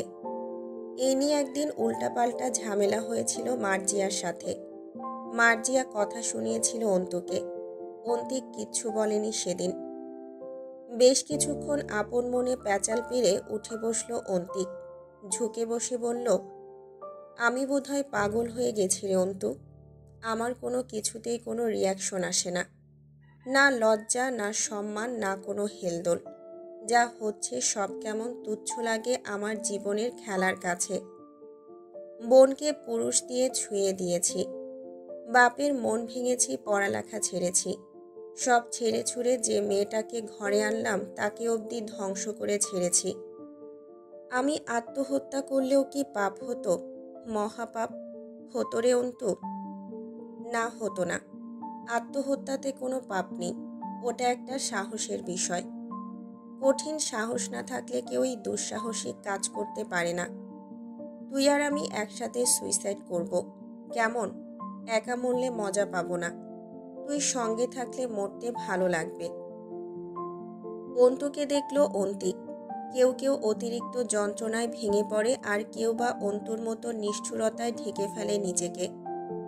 সকাল 8টার পর বেরিয়ে গেল সকলে। আমজাদ সাহেব অন্তুকে বললেন, দরজা আটকে পড়তে বস, বিকেলেই ফিরে আসবো আমরা। যতদূর দেখা গেল গলির মাথা অবধি চেয়ে দেখল অন্তু আব্বুর ধীর পায়ে হেঁটে যাওয়ার দৃশ্য। পড়ায় মনোযোগ পেল না, কেমন এক অস্থিরতা ঘিরে ধরেছে। ঘুরে ফিরেই পলাশের রুফটপ চোখের সামনে ভেসে ওঠে। নফল নামাজে বসতে ইচ্ছে করল অন্তুর। গোসলের পানি শরীরে ঢালার সময় প্রতিটা পানির ফোঁটা তাকে সতর্ক করতে চাইছিল যেন।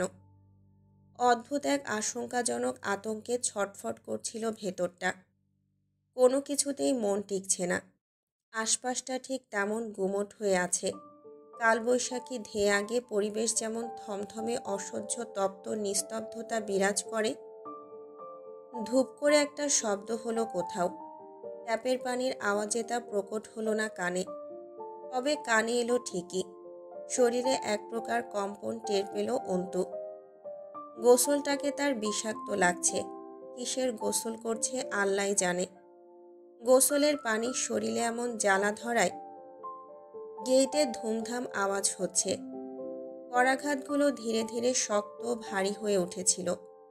অন্তু সম্বিত পেয়ে দ্রুত শরীর মুছে শুকনো কাপড় পরতে লাগলো। কারা এসেছে?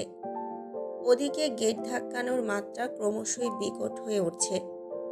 অন্তু কোনো রকম মাথায় গামছা পেঁচিয়ে তার উপরই ওড়নাটা দেহে পেঁচিয়ে নেয় ব্যস্ত হাতে। অন্তুর ধারণা পলাশের ছেলেরা এসেছে। সে দরজায় কান বাঁধালো। বেশ লোক জমেছে। আজকাল তাদের বাড়িটা মানুষের আলোচনার বিষয় হয়ে দাঁড়িয়েছে। একটু কিছু হলেই মানুষ আগ্রহ নিয়ে এগিয়ে আসে। দুটো শ্বাস ফেলে গেট খুলল সে। হাতটা থরথর করে কাঁপছে। কি আশ্চর্য! অন্তু বুক ভরে দম নিল। জয়ের ক্লাবের ছেলেরা দাঁড়িয়ে আছে। কবিরকে অন্তু চেনে। সে চুপচাপ এক কোণে দাঁড়িয়ে কেমন করে যেন তাকিয়েছিল অন্তুর দিকে। অন্তু বেশ বিনয়ের সাথে বলল, কেন এসেছেন আপনারা? কিছু কি হয়েছে? জয় ভাইকে ডাকতে এসেছি, একটু ডেকে দেন, রাহাত বলল। তার অভিব্যক্তি একদম সরল বাস্তব। অন্তু নিজেকে যথাযথ শান্ত রেখে বলল, জি, বুঝতে পারছি না। জয় ভাইকে ডেকে দেন, কাজ আছে ক্লাবে। কতক্ষণ হইল ভেতরে ঢুকছে, বলেন আমরা আসছি। অন্তুর হাতের আঙুলের ডগা লাফাচ্ছে, হাতের তালু ঘেমে উঠেছে, বুকের ভেতর ডিপ ডিপ করছে। সে মুঠো করে তার কামিজ চেপে ধরে বলল, মশকরা করার মতো মেজাজ নেই আপাতত আমার। আপনারা কি বলছেন বুঝতে পারছি না, অথবা এরকম কোনো ইঙ্গিত বুঝতেও চাইছি না। রাহাত জয়কে ডাকতে ডাকতে ভেতরে এগিয়ে যেতে যেতে বলল, এই যে ছোট আপু, আপনার সাথে আমাদের মশকরার সম্পর্ক না। জয় ভাই ঢোকার আগে বলেছিল একটু পর যেন ডাকি তাকে। ক্লাবে ঝামেলা হইছে, ওনাকে দরকার, একটু ডাকেন ওনাকে। চলে যাইতে বললে চলে যাচ্ছি, কিন্তু ওনাকে জানানো খুব দরকার। খবরটা জানিয়ে চলে যাব, কিন্তু তবুও ডাকেন। ঘুমাচ্ছে নাকি? রাহাতের পারফরমেন্স ভালো ছিল, সন্দেহের অবকাশ নেই তার অভিব্যক্তিতে। অন্তর মাথায় যেন টগবগিয়ে আগুন জ্বলে ওঠে। ততক্ষণে পাড়ার লোক ঘটনায় বেশ আগ্রহ পেয়ে বসেছে। কেউ কেউ নিজেদের মাঝে আলোচনা শুরু করেছে, তো কেউ অপেক্ষা করছে আগামী দৃশ্য দেখার। অন্তু অনেক কষ্টে সামাল দেয় নিজেকে। তো আপনার ভাষ্যমতে আপনাদের জয়ামিরের বাড়ির ভেতরে থাকার কথা? রাহাত আর কথা বলল না, আত্মবিশ্বাসী গলায় ডাকা শুরু করলো, জয় ভাই, জয় ভাই, ঘুমায়া গেছেন নাকি? অন্তুর নাক শিউরে ওঠে। বাড়াবাড়ি করবেন না যেন, ধৈর্য একটা নির্দিষ্ট পরিমাণে বহন করি আমি। এখান থেকে জুতো দিয়ে পিটিয়ে বের করবে লোকে আপনাকে। নাটক না করে বেরিয়ে যান। অনুমতি ছাড়া ভেতরে ঢুকেছেন কোন সাহসে? রাহাতের কান অবধি পৌঁছালো না সেসব। তার চোখে মুখে আত্মবিশ্বাস ভর্তি গাম্ভীর্য এবং দৃঢ়তা। সে আবার ডাকে, জয় ভাই, ঘুমাই গেছেন নাকি? জয় ভাই। অন্তুর মাথা ফাঁকা লাগছিল। সে জানে ভেতরে কেউ নেই, তবুও বুকের ভেতরে ধূপ ধূপ আওয়াজ হচ্ছে। রাহাতের চোখ মুখের আত্মবিশ্বাস তাকে ভঙ্গুর করে তুলেছিল। সামনের আগ্রহী জনতার মুখের দিকে তাকিয়ে তার শরীরে কম্পন উঠে যাচ্ছিল। জয় বেরিয়ে এলো ভেতর থেকে। সবেই ঘুম ভেঙেছে তার। হাই তুলল একটা। অন্তু দেখল সেটা কৃত্রিম। জনগণ তা বুঝল না কেবল। জয় ঘুম ঘুম গলায় বলল, কি সমস্যা? এত ডাকাডাকি কিসের? অন্তু যেন জমে গেল। তার মস্তিষ্ক এবং হৃৎপিণ্ড একত্রে কার্যক্ষমতা হারালো। জয়ের পরনে শুধু একটা থ্রি কোয়ার্টার প্যান্ট। সেই প্যান্টের উপর দিয়ে নিচের আন্ডারওয়্যারে অল্প কিছুটা দৃশ্যমান হয়ে আছে। নীলচে কালো শার্টটা হাতে ছিল, গায়ে কিছু নেই। তা কাঁধে রাখতে রাখতে ভেতর থেকে বেরিয়ে এসে গেইটের কাছে দাঁড়ায় জয়। দেখতে বিশ্রী লাগছিল ব্যাপারটা, এবং তা স্পষ্ট নোংরা ঘটনার ইঙ্গিত দিচ্ছে। অন্তর মনে হচ্ছিল সে মরে যাচ্ছে। আটকে থাকা নিঃশ্বাসটুকু কম্পিত তরঙ্গের মতো বাতাসে আছড়ে পড়ে। জয়ন্তকে জিজ্ঞেস করল, কি ব্যাপার আরমিন? এত লোকের ভিড় কেন? কি হইছে? অন্তর নির্জীব হয়ে উঠল। লোকেরা এবার একে একে নিজেদের মূল্যবান মন্তব্য পেশ করল। সর্বপ্রথম অবাক চোখে এগিয়ে এলেন পাশের বাড়ির দুজন মহিলা। আরে, এইটা ওই যে মেম্বরের ভাগিনা না? জয়। ও, ঘোমটার তলে খেমটা চলে মানসে কি আর এমনি কয়? এই যে শোনো সকলে, আজকা যা দেখতাছ নতুন কিছু না। আমরা একদিন হারে বাড়িতে যাইয়াও ওই পোলারে দেখছি মা কত আদর কইরা খাওয়াইতেছিল। সিসি, থু, মাস্টারের মাইয়া, আবার মুখোশ পইরা বেড়ায়। কাউরে মুখ দেখায় না, ভণ্ডামি দেখছো? ঘরের ভিতরে যদি প্রতিদিন এমন বেটা ছেলে পাওয়া যায়, হে আবার বাইরে কারে মুখ দেখাইব? দরকারই তো নাই। নষ্টামি তো ঘরের ভিতরেই চলতাছে। একজন লোক জিজ্ঞেস করে মহিলাকে, আগেও দেখেছেন নাকি ওই চ্যাংড়ারে, মানে জয় রে? মহিলা তাচ্ছিল্য করে একদলা থুতু মাটিতে ফেলে আর চোখে উদ্দেশ্য করে অন্তুর উপর। দেখছি মানে, ওর মায় তো আব্বা আব্বা কইয়া খাওয়াইতেছিল। আমরা ঢুকতেই তাড়াতাড়ি বাহির হইয়া গেল। ওর বাপ আইল, হেও ভিতরে চইলা গেল, কিচ্ছু কইল না। ওই দিনই সন্দেহ হয়েছিল। আবার এই সেরি সেদিন দেখলাম মুখোশ না পইরা বাইরে ঘুরতে আইল। অন্তু চোখ বুজে সজোরে শ্বাস টেনে নেয়। জয়ের ভবিষ্যৎবাণী মিথ্যা হয় না। একরত্তেও ভুল বলে না জয়। ওর তো গণক হওয়া উচিত। সেদিন পলাশের ছাদে হাসতে হাসতে কি চমৎকার করে বলেছিল, তুমি আমায় থুতু দিলে আরমিন, লোকেও তোমায় থুতু দেবে। সত্যি বলছি। জয়ের প্রতি মুগ্ধতায় অন্তুর দুই চোখ ভিজে ওঠে। একটা লোকের এত জেদ, নিজের অপরাজেয় অনৈতিক শক্তির উপর এত দম্ভ, এত তার কুটিলতা, আর শক্তিও তো অগাধ। বাঁচাতেও পারে, মারতেও পারে। সেদিন বাঁচিয়ে এনেছে, আজ মারার জন্য। ঠোঁটের কিনারায় হাসি ছলকায় অন্তুর। বহুবার সতর্ক করেছে জয়কে, অথচ খুব হালকাভাবে নিয়েছে সে। ভার্সিটিতে প্রতিবার জয়ের চোখে তাকিয়ে রুহু কেঁপে উঠলেও পরে ভুলে যেত জয়ের নির্লিপ্ততা দেখে। অথচ জয় বলেছিল সে থাবা দিয়ে ধরবে না, কুকুরের স্যাস্টামির মতো ধীরে সুস্থে নির্লজ্জতার সাথে ধরবে। ঝরঝর করে ঝরে পড়বে অন্তু। অন্তু অবাক হলো সবচেয়ে বেশি সবার অভিনয়ে। বাস্তবের চেয়েও বেশি বাস্তব তাদের অভিব্যক্তি। সাজানো পরিকল্পিত ঘটনাকে জীবন্ত করে তুলেছে ওদের অভিনয়। এক বৃদ্ধা এগিয়ে আসে। এই শরীরে এক ঘরে করো বাপু সকল, এইসব পাড়াটার বদনাম করব। ও সেরি, এত দেহি পর্দা করো, তোমার পর্দার উপরে থু। ঘরে বেড়া শোয়া রাখতে দিয়া বাপ মায় গেছে কই। ছি ছি, বাপের জন্মে এইসব দেখি নাই। অন্তু চুপচাপ দাঁড়িয়ে শোনে সবার মূল্যবান মন্তব্য।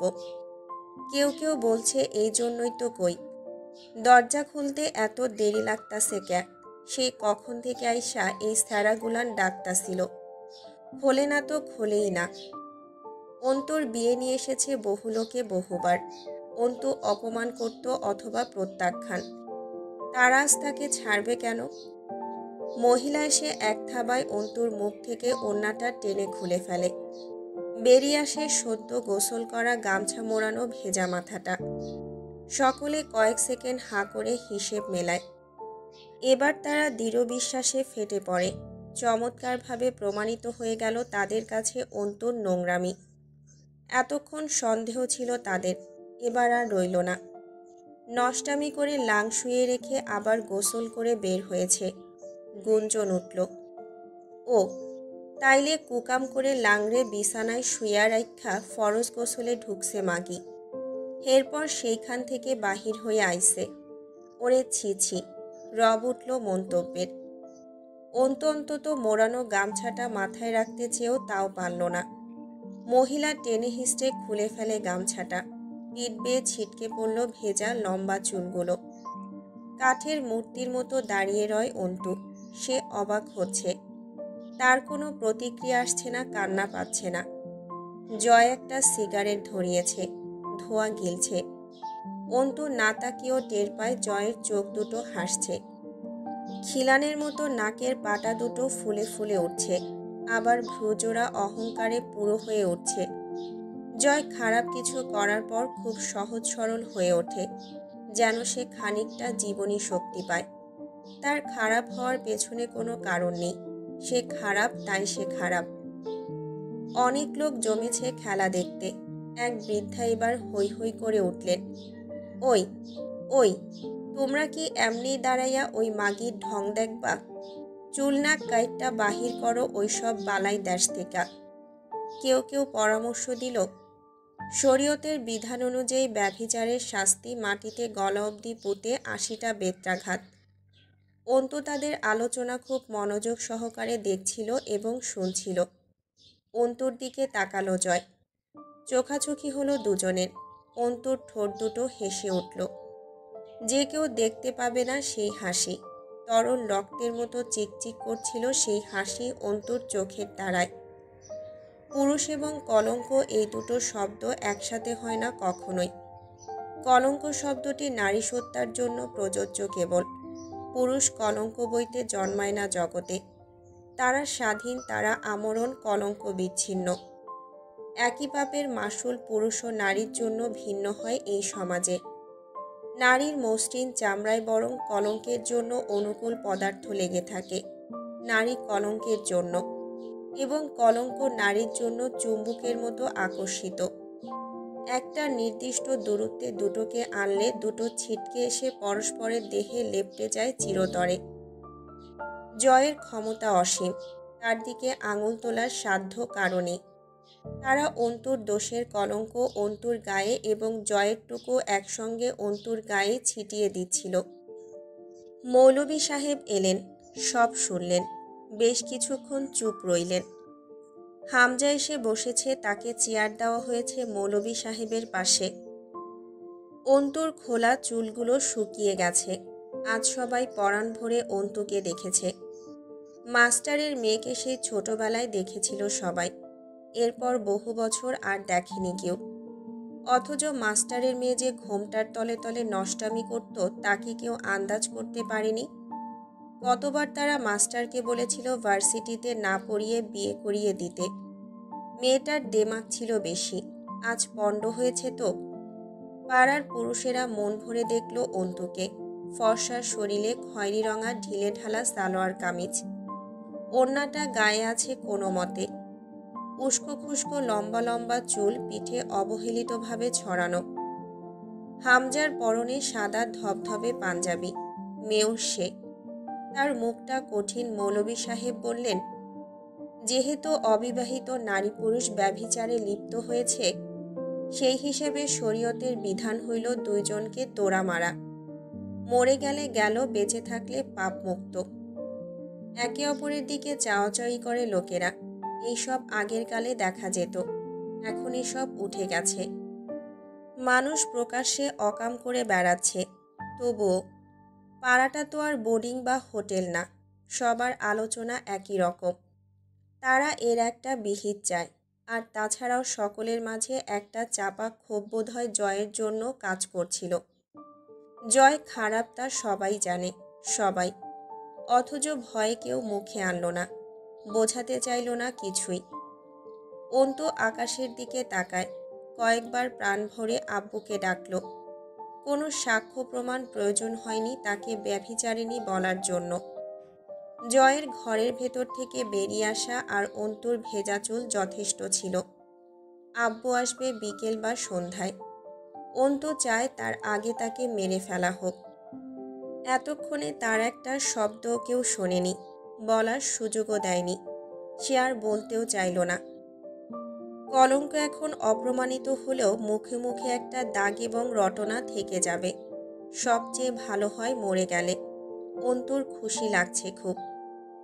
বেশ কিছুক্ষণ নীরবতা পুরো জনতার মাঝে। তা ভাঙল হামজা।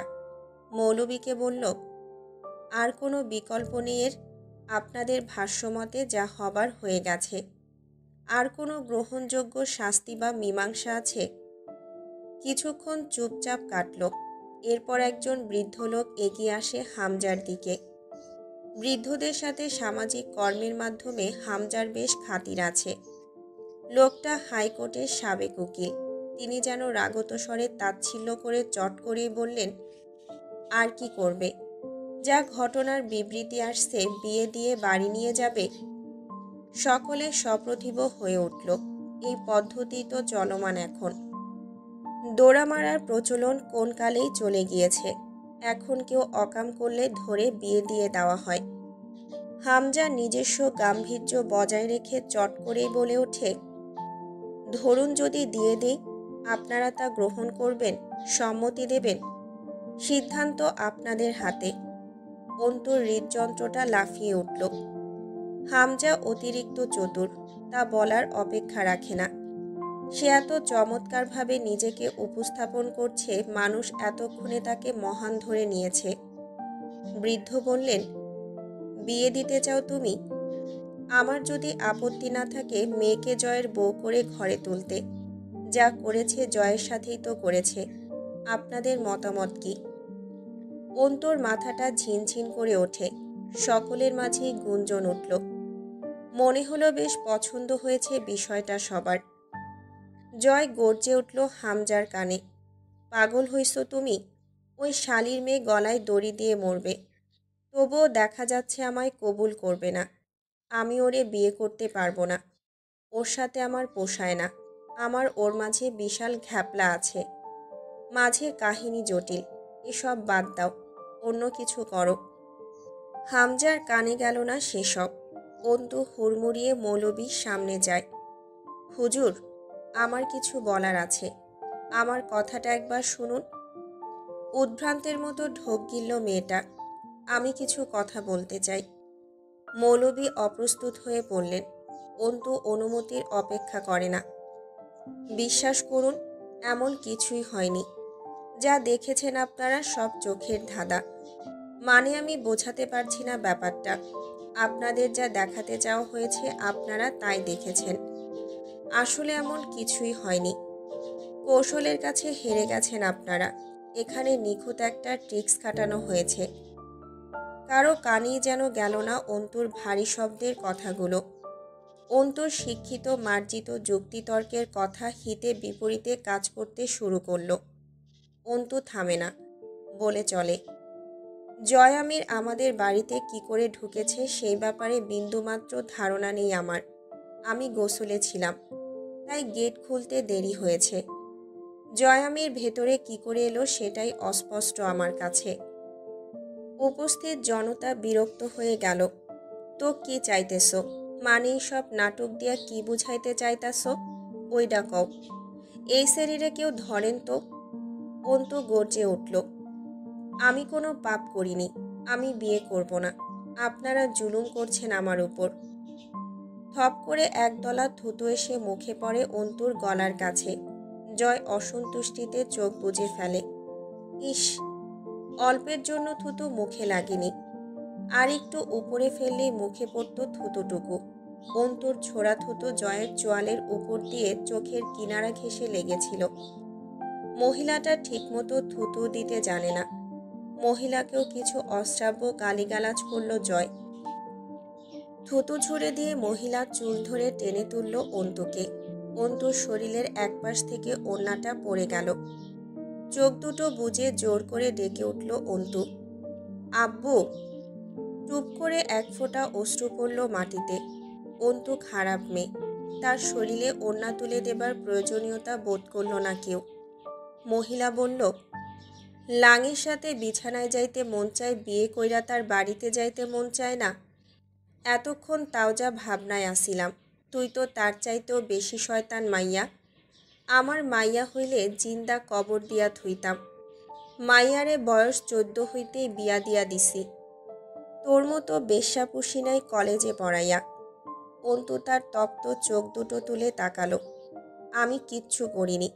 অপবাদ দিচ্ছেন চাচি আপনি।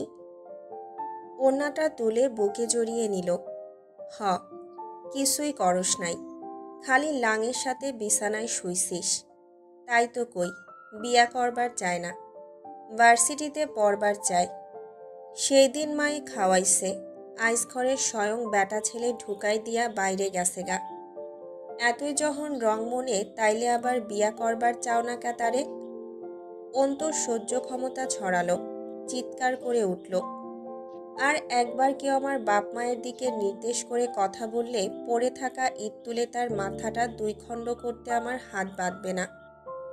জনতাদের একজন বিড়বিড় করে বকে উঠল, মাগির তেজ এখনো কমে নাই, ঘরে বেটা ছেলে ঢুকানো মাইয়ার মুখে।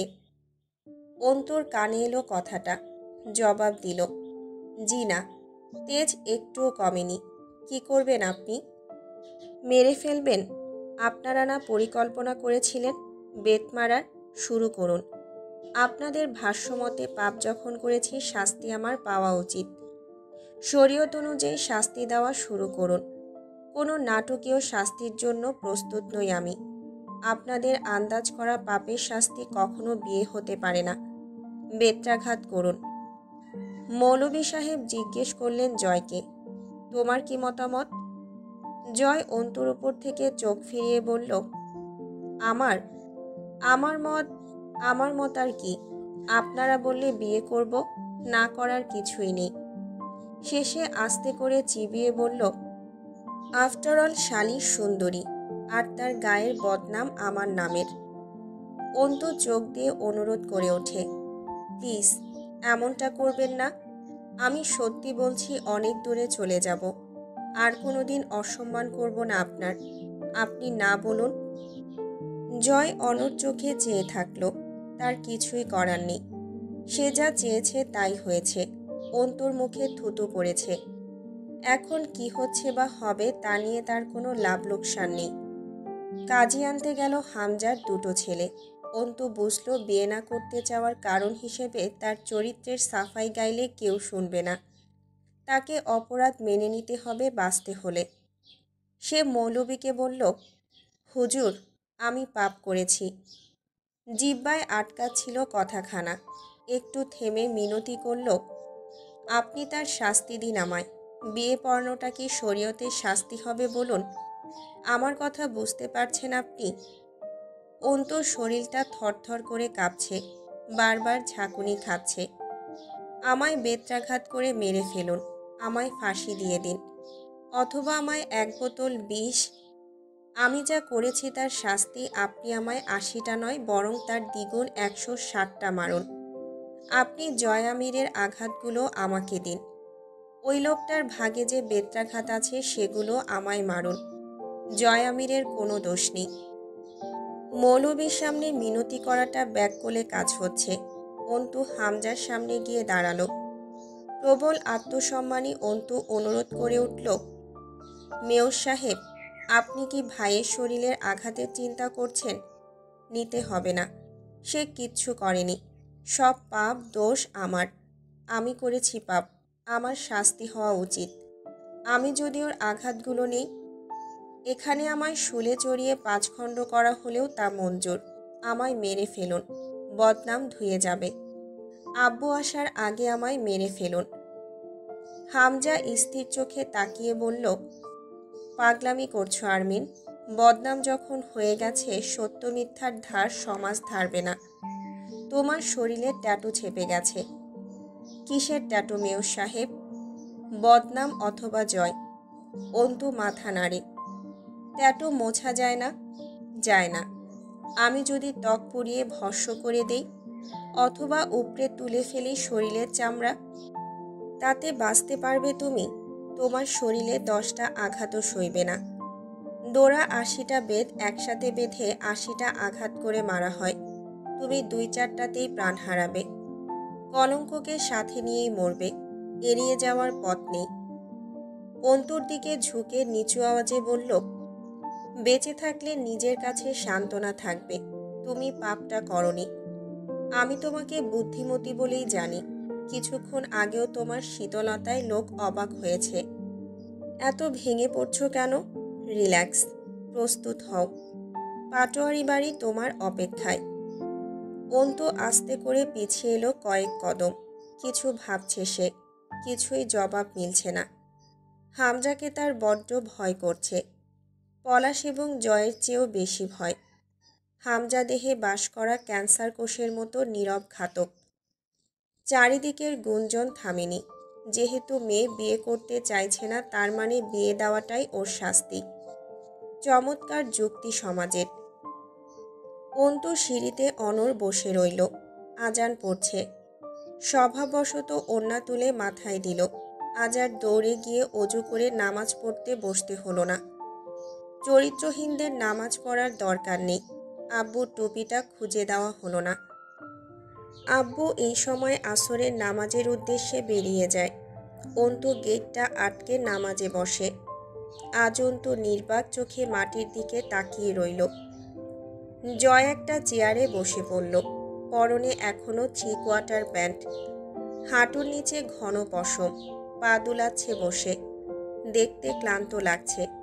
সে এত কিছু ভাবেনি, এখনো ভাবছে না। চিরদিন লাগামহীনের মতো অপরাধ করেছে। কোথাও এমন দ্বিধাদ্বন্দ্ব ভরা পরিস্থিতির তৈরি হয়নি। কেউ প্রতিবাদ করেনি কখনো। সব গুলিয়ে যায় অন্তুর সামনে। সব কিছুর বাজি পাল্টায়, এমনকি তার লাগাম ছাড়া অপরাধেরও। অন্তুর উপর রাগটা তরতর করে বাড়ছে, জেদ উঠছে। অন্তু মাটির কাছে অনুরোধ করে, ফাঁক হয়ে যা। আমাকে এই মুহূর্তে জায়গা দে তোর গর্ভে। নাকি তুইও ভুল বুঝছিস আমায়? আমাকে কি তোর বলাৎকার মেয়ে মনে হচ্ছে মাটি? তুই কথা বলিস না।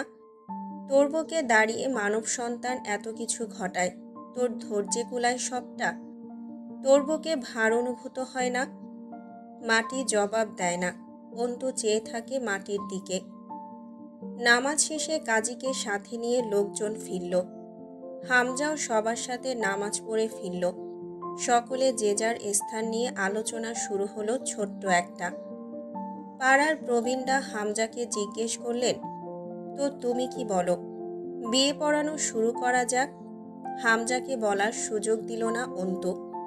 চিৎকার করে উঠল, বললাম না বিয়ে হবে না? আমাকে এখানে কেটে শত টুকরো করলেও কোনো রকম বিয়ের আয়োজন করা হবে না এখানে। আমি যা করেছি তার জন্য বিকল্প যে কোনো শাস্তি দিন আমায়, আমি তৈরি আছি। কিন্তু আমরা চাইতেছি না তোমারে জিন্দা মাটিতে পুঁততে, তার চেয়ে বরং। কিন্তু আমি তো চাইছি আমাকে পোতা হোক, বেত্রাঘাতের সাজা দেওয়া হোক। আপনাদের ব্যথা লাগছে কেন? মার পড়বে আমার শরীরে। তাছাড়াও আমার মতো চরিত্রহীনের জন্য এত মানবিকতা দেখালে বরং আপনারা কিন্তু গুনাহগার হবেন আল্লাহর কাছে। সুতরাং যত তাড়াতাড়ি সম্ভব আমাকে আঘাত করা শুরু করুন। লোকজন ফাঁপড়ে পড়ে গেল। অদ্ভুত চোখে ভ্রুকুচকে তাকিয়ে রইল। এখনো মেয়েটার কথার যুক্তি, ভাষার বিন্যস্ততা, চোখের প্রতিবাদ এক বিন্দু কমেনি। যুক্তিতর্কের ঊর্ধ্বে জয়ের অপরাজেয় মস্তিষ্কেও বিস্ময় খেলে গেল। চোখ সরল না অন্তুর উপর থেকে।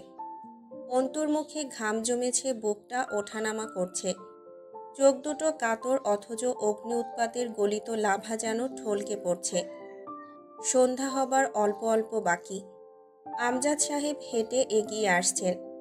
রাবেয়া ওনার ডান বাহু ধরে এগিয়ে আসছে বাড়ির দিকে ক্রমশ। অন্তিকের লম্বা মাথাটা দেখতে পাওয়া গেল ওনাদের পেছনে। অন্তু যেন ফুরিয়ে গেল এক লহমায়। সমস্ত জীবনী শক্তি ত্যাগ করে একদলা মাটির স্তূপে পরিণত হলো মেয়েটা। এই কথাগুলো এই লোক কিভাবে আব্বুর কানে তুলবে? আব্বুর কেমন লাগবে শুনতে অন্তুর ব্যাপারে এমন সব কথা? আমজাদ সাহেব অবাক হলেন বাড়ির সামনে ভিড় দেখে। অন্তুর অবস্থা দেখে সৌম্য মুখখানা অস্থির হলো। একে একে লোক আমজাদ সাহেবকে নিজেদের মন মতো করে রসাত্মক কাহিনী জানাতে শুরু করে। মাইয়া তোমার আকান্ত করছে, মাগার সেই লাঙের লগে বিয়াত বসবার চায় না। কেউ আবার বলে, আমজেদ মাইয়ারে ব্যবসায় দিস নাকি? ব্যবসা যারা করে হারা বিয়া করবার চায় না। কথাগুলো সহ্য করতে পারে না অন্তিক। তেড়ে যায় মারতে খ্যাপা পাগলের মতো। লোকটাকে দুটো ঘুষি মেরে নাক দিয়ে রক্ত বের করে আনলো। লোকের মেজাজে বিরূপ প্রভাব পড়ল এতে। পাপির ভাইয়েরই আস্পর্ধা তারা ভালোভাবে নেবে কেন? আমজাদ সাহেব ছেলেকে থামালেন। অনেকক্ষণ যাবৎ শুনলেন দাঁড়িয়ে পাড়ার ও সমাজের প্রতিটা স্বাধীন নাগরিকের নিজস্ব মূল্যবান মন্তব্যগুলো। কেউ জয়কে বলছে না। জয় পুরুষ, জয় হামজার ভাই। হুমায়ুন পাটোয়ারির ভাগ্নে এই অঞ্চলের অভিজাত পরিবার আমির পরিবারের একমাত্র উত্তরসূরি। জয়কে বলতে নেই। মাগরিবের আজান শোনা যায় চারদিকে। মাথা থেকে পড়ে যাওয়া ওড়নাটা আর তুলে মাথা ঢাকে না অন্তু। দেহ ব্যবসায়ী মেয়েরা তা করে নাকি? তার পর্দা পলাশ নিজের শক্তিশালী হাতে খুলেছে। তার অন্তিক চাইলেই উঠে পড়বে নাকি? আমজাদ সাহেব ধীরে হেঁটে এসে বসেন অন্তুর পাশে। বেশ খানিকক্ষণ কেউ কথা বলে না, শ্বাস ফেলে না কেউই। অন্তুর ভেতরে মৃত্যুর নেশা জাগে, আর মৃত্যুর আগে পাশে বসা আব্বুর চেহারাখানা একবার দেখতে চায় সে। বিয়ে দিতে চায় ওরা তোকে অন্তু, করে নি বিয়ে। নির্মল কণ্ঠস্বর আমজাদ সাহেবের। অন্তু হেসে ওঠে। মেরে ফেলো আব্বু আমায়। তোমার হাতে মরণ আমি ধন্যবাদান্তে গ্রহণ করব। দাফন করে ফেলো, মিটিয়ে দাও আমার নাম। বিয়ে করে নে অন্তু। আমায় তুমি মেরে ফেলো আব্বু। অন্তু, বিয়েটা আমায় মেরে ফেলো, বিয়েটা করে নে অন্তু। অন্তু চেঁচিয়ে উঠল, মেরে ফেলো তুমি আমায়, নিজ হাতে মারো। এমনিতেও তো বেঁচে নেই, তবু আমায় মারতে এত দ্বিধা। অথচ যখন বেঁচে ছিলাম কেউ বাঁচানোর ছিল না এই আসমান জমিনে। তুমিই বা কেন সহমর্মিতা দেখাচ্ছ আব্বু? মরা মেয়েকে মুক্তি দাও, তার আত্মা আটকে আছে, খুব ছটফটাচ্ছে ছাড়া পেতে। এতক্ষণে অন্তু তার হৃদয়ের ক্ষরণ টের পেল। অন্তুদের কান্না বিশেষ মানুষেরা ছাড়া কেউ দেখতে পায় না। সে কখনো রাবেয়ার সামনেও কাঁদে না। রাবেয়ার গুনগুনানি তার কানে আসছে। একধারে বসে হু হু করে কাঁদছেন। আমজাদ সাহেব অন্তুর হাতটা নিজের হাতের উপর রেখে বললেন, কোন অপরাধে মারি তোকে বলতো? আমার মতো দুর্বল হাত কাটা বাপের ঘরে জন্মানোর অপরাধে? তোকে মেরে নিজেকে জবাব কি দেব? শিখিয়ে দে। যে পাপ তুই করতে পারিস না, সেই না করা পাপের শাস্তি দেবার উপায় বল। পাপ করেছি আব্বু, চুপ থাকতে না পারার পাপ। ভেতরের ঘেন্নাকে ভেতরে চেপে মিথ্যা তোষামত না করতে পারার পাপ। তোমার শেখানো আদর্শ আজ খুব ভারী পড়ছে আব্বু আমার উপর। এত পাপের পরেও পাপ নেই বলছো? পাপ করলে তোকে আমি মেরে ফেলতাম, করিসনি তুই, তাই বাঁচিয়ে রাখছি। আর তার বদলে এক নিকৃষ্ট মৃত্যু দিচ্ছি তোকে, গ্রহণ কর অন্তু। কি আশ্চর্য আব্বু, মৃত্যুটা মৃত্যু হোক, এরকম নরকবাস দিচ্ছ কেন? এটাই নীতি অন্তু। অপরাধ না করা মানুষের আজকাল কঠোর সাজা ভোগ করে। অবশ্য তাদেরও অপরাধ আছে, তাদের অপরাধ তারা অপরাধ করেনি। তুই নিজে যখন জানবি তুই পবিত্র, এটা ভেবে বেঁচে থাকা কি বাহাদুরি না? আর যে অপরাধ করিসনি তা মেনে নিয়ে ভীরুর মতো মরে যাওয়া কি তোর জন্য ধিক্কারজনক না? অন্তু কথা বলে না। আব্বুর কথাগুলো খুব নিষ্ঠুর। বীরেরা যুদ্ধক্ষেত্র ছেড়ে পালায় না অন্তু, তুই পালাতে চাইছিস। তুই মরে গিয়ে প্রমাণ করতে চাইছিস তোর ভেতরে জীবনের সম্মুখীন হবার শক্তি নেই। বিয়ে করে নে অন্তু। অন্তুর বাঁধ ভাঙে, কান্নারা ছিটকে আসে। আমায় তুমি আর কথা বলো না আব্বু, আমি সহ্য করতে পারছি না, আমার ব্যথা লাগছে। আমার লাগছে না অন্তু, কি করি বলতো? তুমি খুব নিষ্ঠুর আব্বু, তোকেও হতে হবে অন্তু। বানাতে তো তাই চেয়েছি ছোট থেকে, সেসব প্রয়োগ কর। তুমি এত কঠোর হইও না আব্বু আমার উপর, আমায় জীবিত পুড়িয়ে ভস্ম করে দাও। আচ্ছা, তুমি যা বলছো তা তুমি সহ্য করতে পারবে? অন্তর দিকে এতক্ষণে প্রথমবার তাকান আমজাদ সাহেব। না পারলেই বা কি? অন্তু মাটি আঁকড়ে চোখ বোজে। আব্বুর চোখে তাকানোর ভয়াবহ কাছে করতে পারবে না। চোখ বুজে কেমন করে যেন ডেকে ওঠে, আব্বু। ডাকছিস কেন অন্তু? হাত পা বাঁধা বাপদের তোদের মতো অন্তুরা ডাকবে না। দোষ তো আমার, জানো না? আমি তোমায় ছাড়া কত নিরুপায়, তবু একা রেখে গেলে। দেখেছ, আমি বলতাম তুমি ছাড়া এক মুহূর্ত টিকব না আমি, প্রমাণ হলো তো। তুমি স্বার্থপর কেন আব্বু? নিয়তির দোষ দিবি না, প্রকৃতি আর নিয়তি দেখ ঠিকই জিতে গেল অপরাধ করে। তুই ওদের দোষ দিলি না, দোষ দিচ্ছিস আমার। কেমন করে যেন হাসলেন আমজাদ সাহেব। তুমি আমায় মেরে কেন ফেলছো না? মারছি না তো কি করছি? এই তো বেশ কয়েকবার মরতে বললাম, আবার বলছি, বিয়ে করে নে অন্তু। অন্তু চেপে ধরে আব্বুর কম্পিত হাত, শক্ত করে মুঠো করে ধরে রাখে, ছাড়ে না। মাথাটা নুয়ে হু হু করে কাঁদে বাপের কাছে। এতক্ষণ তার সাথে যা যা অন্যায় অবিচার হয়েছে সব কিছু নীরব নালিশ জানায়।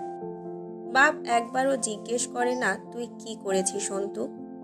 সন্দেহ শব্দটা অচল এখানে, এখানে কথা জবানে নয় চোখে হয়। এই সম্পর্কটা অগাধ আশ্বাসের, ভিত্তিটা নিগুড় বিশ্বাসের। অন্তু, তোকে কাঁদতে দেখতে ভালো লাগে না আমার, ছোটবেলা থেকে কাঁদতে শেখায়নি তোকে। অন্তু চোখ মুছল। কাঁদছি না আব্বু, ও কথা আর বলবে না। তুমি শুধু হাতটা ধরে থাকো আমার, ছাড়বে না কিন্তু। আমি বলবো যতক্ষণ তুই হ্যাঁ না বলবি আমি বলবো। অন্তু অবিশ্বাসের দৃষ্টিতে তাকায়, ভয় এবং ভরসাহীনতা পেয়ে বসে এই মুহূর্তে অন্তুকে। সে ভুলে যায় এটা তার আব্বু। আব্বুর হাত চেপে রাখা হাতটা শিথিল হয় তার। এই অসহায়ত্ব অন্তু সইতে পারে না। অমনি আরও শক্ত বন্ধনে চেপে ধরেন আমজাদ সাহেব হাতটা। গাঢ় চোখে চেয়ে বলেন, লোকেরা কি বলেছে ভুলে যাচ্ছিস? ব্যবসা যারা করে তারা বিয়ে করতে চায় না। অন্তুর চোখের পাতাও থুতুনি থরথর করে কেঁপে ওঠে। আমজাদ সাহেবের ভেতরের আগুন জ্বলছে, সে আগুন স্পর্শ করে অন্তুকে। সে সজল চোখে চেয়ে থাকে মেহেদিরাঙা চাপদাড়ি ভূষিত এক মহাপুরুষের দিকে। তার চোখে মহাপুরুষই বটে। সে জীবনে এমনই এক মহাপুরুষ চেয়েছিল, তবে চাওয়ার পাওয়ার একটা জটিল শত্রুতা আছে। অতএব এ দুটো একত্রে মেলে না কভু, বারবার পিছলে যায় দুটো পরস্পর থেকে। আমজাদ সাহেব যত্ন করে ওড়নাটা তুলে অন্তুর মাথায় দিলেন। আলতো হেসে বললেন, হুমায়ুন আহমেদ কি বলেছিলেন জানিস? কখনো তোমার মুখটা বন্ধ রাখতে হবে। গর্বিত মাথাটা নত করতে হবে। স্বীকার করে নিতে হবে যে তুমি ভুল। এর অর্থ এই নয় যে তুমি পরাজিত। এর অর্থ তুমি পরিণত এবং শেষবেলা বিজয়ের হাসিটা হাসার জন্য ত্যাগ স্বীকারে তুমি দৃঢ় প্রতিজ্ঞ। কাজী সাহেব কাবিননামা লিখলেন। জাবেদ আমিরের একমাত্র পুত্র জয় আমিরের সঙ্গে থামলেন কাজী সাহেব। জয়কে জিজ্ঞেস করলেন, দেনমোহর কত বাঁধব বাপ? কোটিখানেক বাঁধেন। আমি কি কোনোদিন ছেড়ে দেব নাকি? কাজী সাহেব বললেন, ছেড়ে দেওয়ার সময় দেনমোহর আদায়ের হুকুম নেই। নিয়ম হলো দেনমোহর পুরো মিটিয়ে তবেই স্ত্রীর কাছে যেতে পারবে বাবা। তাহলে 1 টাকাও বাঁধার দরকার নেই। দ্রুত ঘাড় নাড়ে জয়। কবির আর রাহাত ফিক করে হেসে ফেলল। হামজা বলে, বাঁধেন লাখ 10, পরিশোধ করেই কাছে যাবে। উপস্থিত জনতা অবাক হয়ে চেয়ে থাকে। কত উদার পাটোয়ারি পরিবার! এত উদার কেন এরা? একটা মেয়ের জীবনে আর কি চাই? সবই তো দিচ্ছে পাটোয়ারি পরিবার, অথচ ঘরে তুলছে চরিত্রহীন এক মেয়েকে। কবুল বলার আগ মুহূর্তে অন্তু আব্বুর দিকে তাকায়। আমজাদ সাহেব মাটির দিকে তাকিয়ে আছেন। পাশে দাঁড়িয়ে আছেন রাবেয়া। চোখের পানি ছলছল করছে কিন্তু পড়ছে না। পাশে অন্তিক। তার দৃষ্টিতে অসহায়ত্ব ছাড়াও আরও কিছু। অপলক অন্তুকে দেখছে। জয়কে কবুল বলতে বলা হলে সে বেহায়ার মতো ঘোষণা করে কবুল বলল। যেভাবে মঞ্চে দাঁড়িয়ে ভাষণ দেয়, ছেলেরা একসাথে ধ্বনি দিয়ে উঠল, জয় বাংলা, জয় বাংলা, জয় বঙ্গবন্ধু। মুখে মিষ্টি তুলে দিল হামজা। মানুষ খাওয়ার আগে বিসমিল্লা পড়ে। জয় মুখে মিষ্টি নেবার আগে বিসমিল্লা বলার বদলে স্লোগান দিল, জয় বাংলা। এরপর গালে মিষ্টি ঢুকালো। ছেলেরা তার সাথে সমস্বরে স্লোগান দিল, জয় বাংলা। বিয়ের আসন্নয় রাজনীতির মঞ্চ এটা। বিশাল এক সম্মেলন চলছে যেন। কাজী সাহেব কয়েকবার কবুল বলতে বললেও অন্তু শুনতে পায় না। আব্বুর দিকে চেয়ে থেকে চোখ ফেরে না তার। আব্বু কিছু বলুক, কিছু করুক, একবার চোখ তুলে দেখুক অন্তুকে বলি হবার আগে। তাকালেন না আমজাদ সাহেব। কবুল বলতে ঠোঁট নাড়াতে গিয়ে আবার থামে। আমজাদ সাহেব ধীর পায়ে ভেতরে পা বাড়ালেন। তিনি বসে থাকলে অন্তু জীবনেও কবুল পড়বে না। পাগলিটাকে কিভাবে বোঝাবেন ওনার কিছুই করার নেই। স্বয়ং নিজ হাতে বোধহয় খুন করে এলেন অন্তুকে। সেই লাশ দেখতে ভালো লাগছিল না। হাতটা মেলে ধরলেন চোখের সামনে। ওনার মনে হলো রক্ত লেগে আছে তাতে। অন্তুর কলিজা চুইয়ে পড়া রক্ত। আস্তে করে শুনতে পেলেন পেছনে অন্তু প্রাণহীন স্বরে বলছে, কবুল। কাজী সাহেব আলহামদুলিল্লাহ বললেও অন্তু বলেনি। হুড়মুড়িয়ে বসে পড়লেন আমজাদ সাহেব মেঝের উপর, দরজার কপাট আঁকড়ে ধরে। অন্তু আজ ফুরিয়ে গেছে।